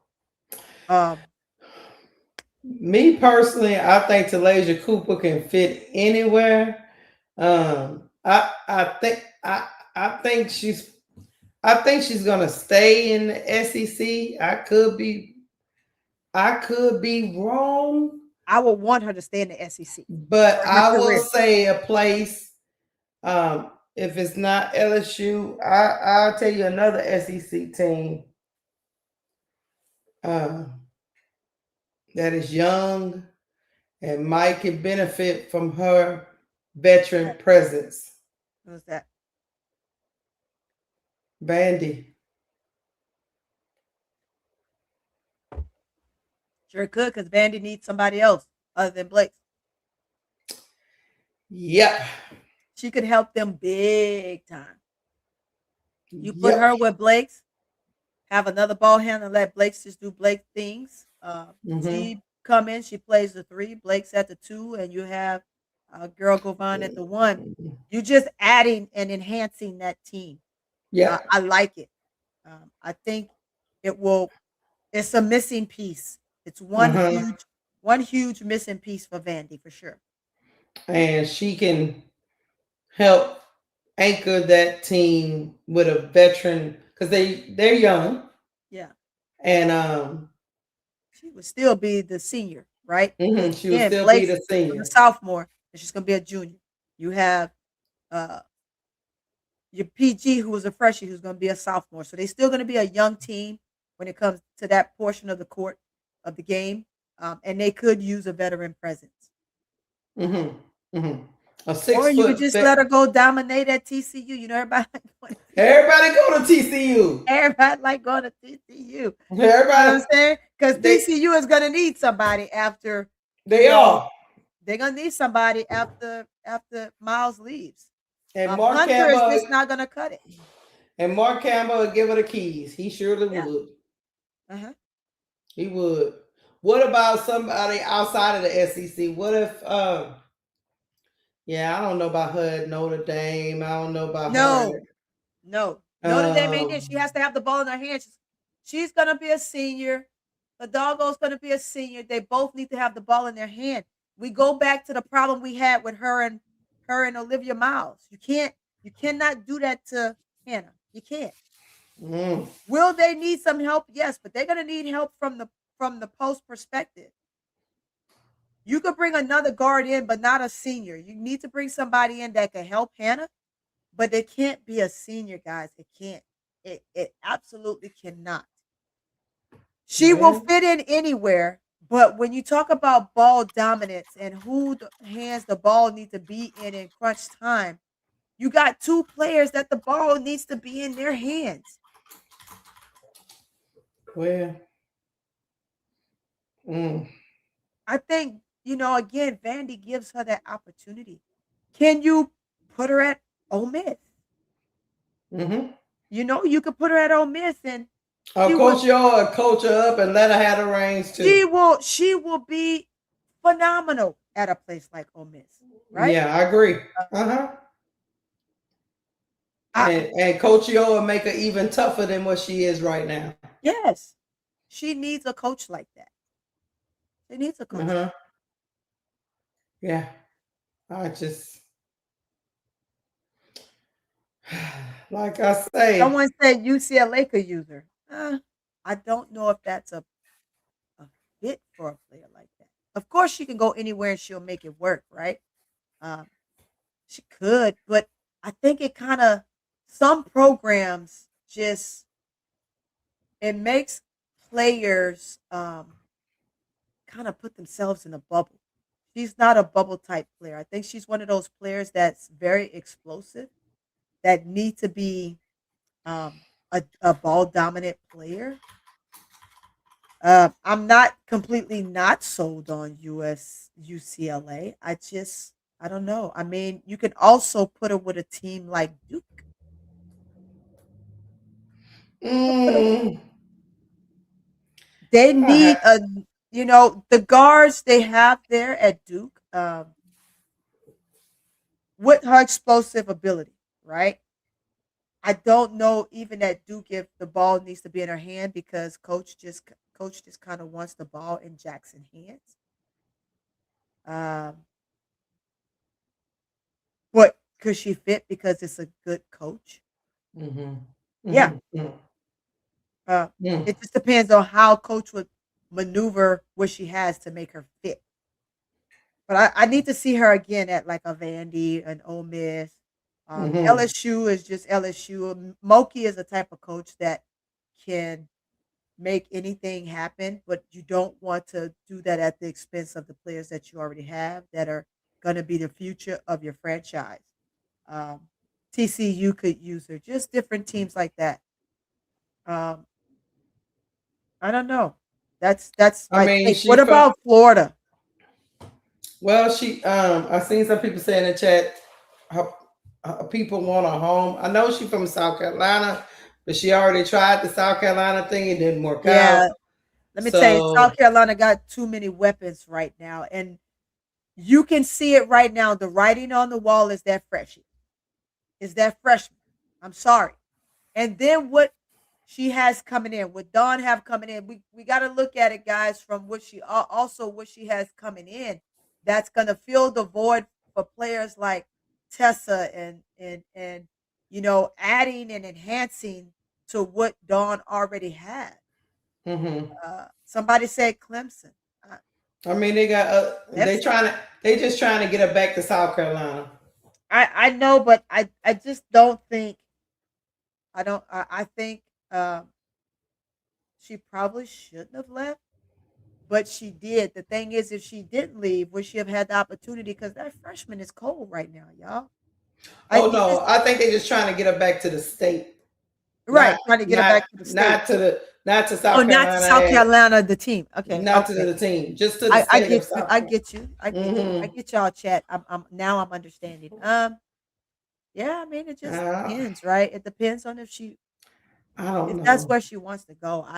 I want her to take her options and weigh them immensely because because she's gonna be a senior. She needs to make the best, and the Rolls choice. Royce can damage her chances, right? It can damage her seeding for the draft. For the draft, so we got to be mindful of that. Watching her seeding for the draft is going to be huge, and she doesn't want to put herself in a position that's going to have demise for that. I agree. I just want her to be in the best position because she's a talent. It's just that Coach Caldwell and that foolishness she had going on over there at Tennessee. If Talaysia Cooper wasn't on that squad, they would have been terrible. Terrible. Absolutely. That'd have been terrible. No. But if it was up to me, I told y'all my two top of my list for Coop. If she's not gonna roll to my people, no. Right. If she's not going to LSU, because I would love on LSU, I would let Kim getting paid millions of dollars to figure out that whole dynamic of what the players. She got that, Tony. You don't have to worry about it. She got it. We paying her enough money to figure that shit out. But anyway, if it's not LSU, I would want. Hear me out, chat. Go ahead. I'm gonna give y'all another possibility that y'all might be like, no, Keysha. Oh. Who that? We already said Ole Miss. I like the Ole Miss thing. Yeah, I like the Ole Miss situation. But I got another one. What you got? And I'm gonna say it. Put it out there. Texas. Huh? Yeah. It's not far-fetched, Keysha. It's not far-fetched. Texas. It's not far-fetched. Texas, Rory's gonna need somebody. I mean, Booker's gonna need somebody like her. I think they can feed off of each other. I could think it could be real special. Mm-hmm. I think they get a point guard and have Book and her can go between 2 and 3 like it ain't no. Yeah. Well, No joke. Preston's gonna be the starting PG. Yeah, I think that'll be a tough team. Yeah, it's gonna be a tough team. Yes. Because one thing about Talaysia Cooper, she don't falter when the lights get bright. She don't fold, baby. She don't. She might cuss you out because she cussed out her coach.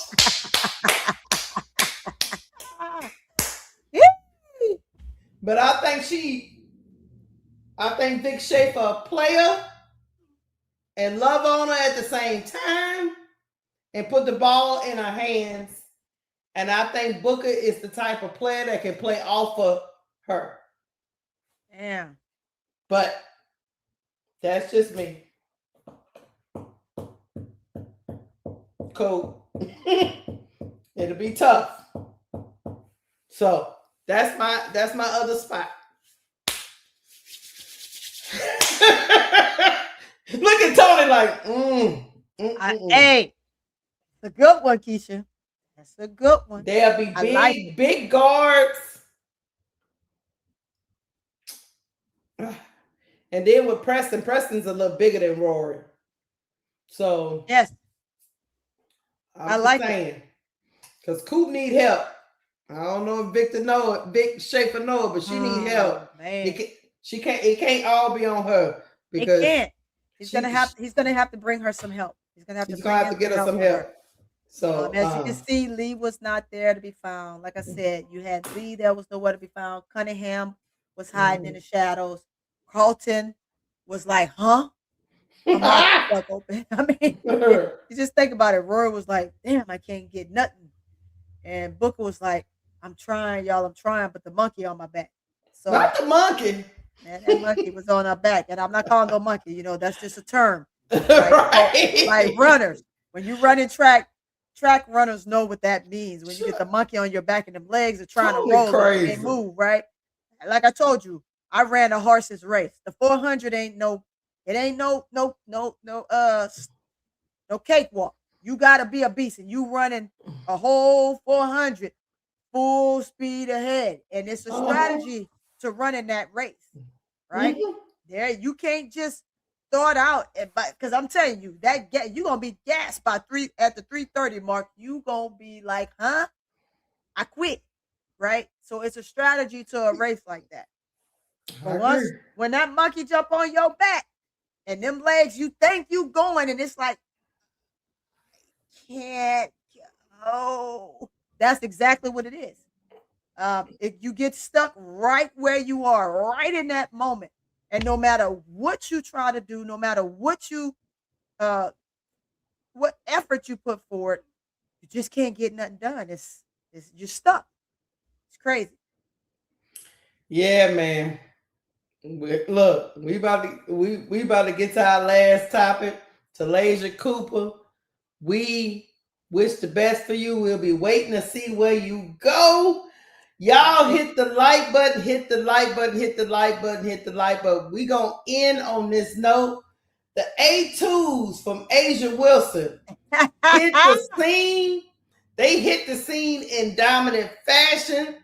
Baby. And she debuted them, y'all, in Paris. I'm going to play a little bit of that. The A2s are out. And Asia, the GOAT, is back at USA training camp. And I'm going to play this video about the Paris tour with Nike while everybody else was talking smack, especially Duvall. Asia Wilson is out here doing her damn thing. And she got motion, Duvall. No matter what you say, she got motion. Here we go. Got motion.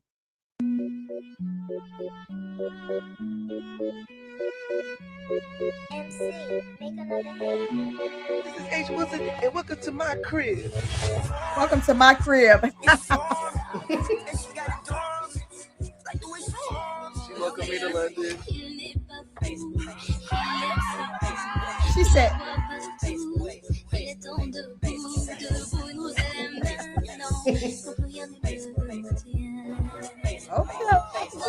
Pop it, pop it, pop it. Oh my God.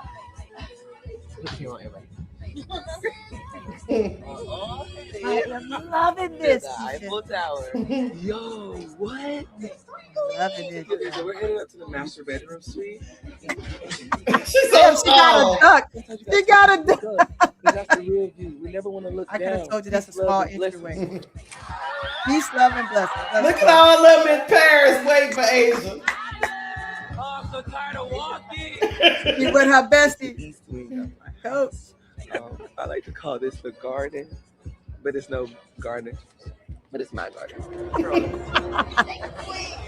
In the booth, you already know what it is. I'm glad she put her on her Black, team. light skin. I love that the grass is getting some red light there. Bada girl. Number one rule: always get your cameraman 6. We out here in the cold. They got us in the cold. Everybody. Love this. Whoop.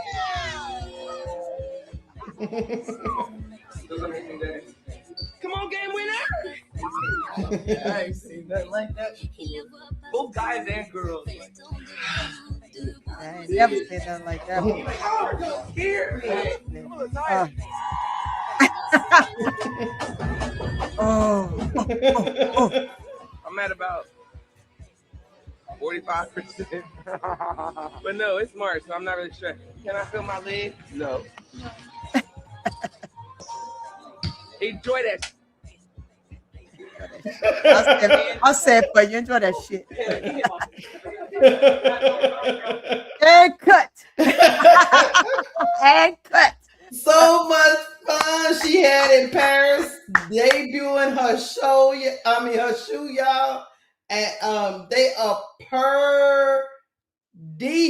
They are very purdy. They purdy. Man, I love at they purdy. You can really see the in-depth of the purdy.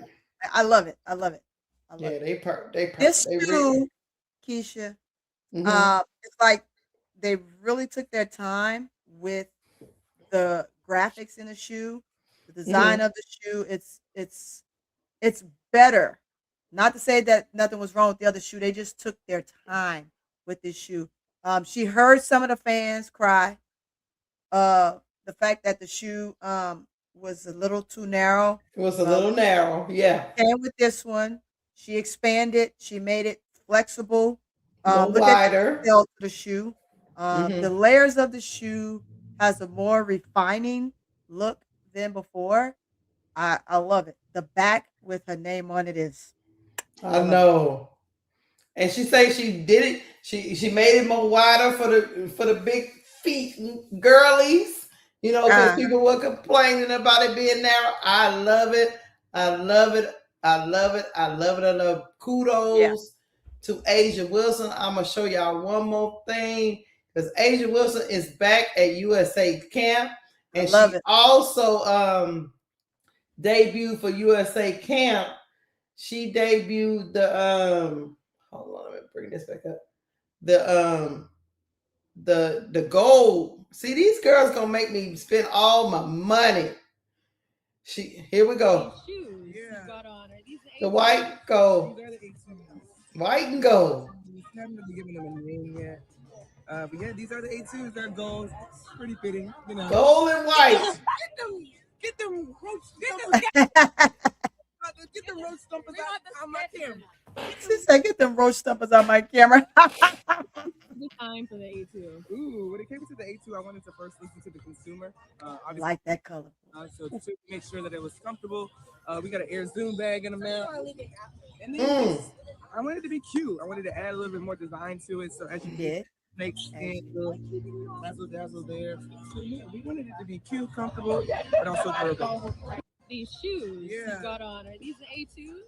These are the A2s. Haven't really given them a name yet. Yeah, these are the A2s. They're gold. Pretty fitting, you know. Get them roach stumpers out. Get them roach stumpers out on my camera. He should say we want the sketches. That's what Rakia said. That's right. Get the roach stumpers out of here. Obviously, the one was a little snug. So two, we make sure that it was comfortable. We got an Air Zoom. I like that color. Like And that then dang just, on color. I wanted it to be cute. I wanted to add a little bit more design to it. So as you see, it's a little snake skin, little. I like them. I like those. I like those. I like those. I like those. Yeah, I like Look, that. you look, Keysha. Damn, Angel What? Wilson and Angel Reese better stop this shit. They better All these shoes, man. Hey, do y'all thing, but do know that auntie over here is not gonna be buying all of these shoes. Look, I went away from sneakers, man, and y'all They bringing me said- back. Y'all bringing they me said- back. They said, "Look, let me tell you something, auntie. bringing me You back. gonna have to check. Hey, I'm telling you, I'm trying. I'm working on. Hey, Asia, I'm working on Auntie Toni. Look at him, Keysha. Look. I'm working on Auntie Toni. Look at them. They Look so at 'em. pretty. Ooh, that chrome gold look is. They so pretty though. And I just want y'all to know that I was looking earlier. I was on the phone with Keysha. And I was looking. for the Hey, H2. Brooke. They so pretty though. Chad. Oh my gosh. Not gonna do it. I'm not gonna do it. I'm not gonna do this shit with y'all. You gonna go broke messing around with. I'm not big- doing this with y'all. with Asia, big A Asia, little and A. Angel. I am not doing this with y'all. I'm not. Cut it out. I'm not. Look at the. The detail. Yeah, Detail. man. That's what I'm talking about. The detail. You see that wave pattern on the brim, on the inside edge of the shoe? That's why we about to get up out of here. Not there. We about. You got a two pattern. There it is. Look at it. Look at it. She got a 2-3 layer pattern on this shoe. I love sneakers, man, but god damn. I'm taking it off the screen before Toni get a wallet out, y'all. I ain't get no wild ideas. I just grabbed Angels today. While on the phone with you. I ain't doing this with you, Keysha. I ain't doing this with you. Damn, Angel, look, Angel. Look, you tell you something. You little I'm just telling you, they so Look here, pretty though. Yellow girl. Look, this is a Louisiana saying for you. Look here, high yellow. Cut that shit. They so pretty. They pretty. Asia, I ain't getting into this with you right now. I ain't getting into this with you. Asia say, you know you want them, Toni. You know you want them. Man. Toni. You can wear that with a nice little white slacks. Look, I ain't hearing you right now, Keysha. I ain't hearing you right now. I'm not hearing you right now. Nice little snack. You know? All right, I'm getting Toni in trouble. We about to get up out of here. We 2.5 hours in. Thank y'all for rocking with me and Toni today. We had some stuff to get off our chests on a Saturday so we can go a little longer than we do during the week.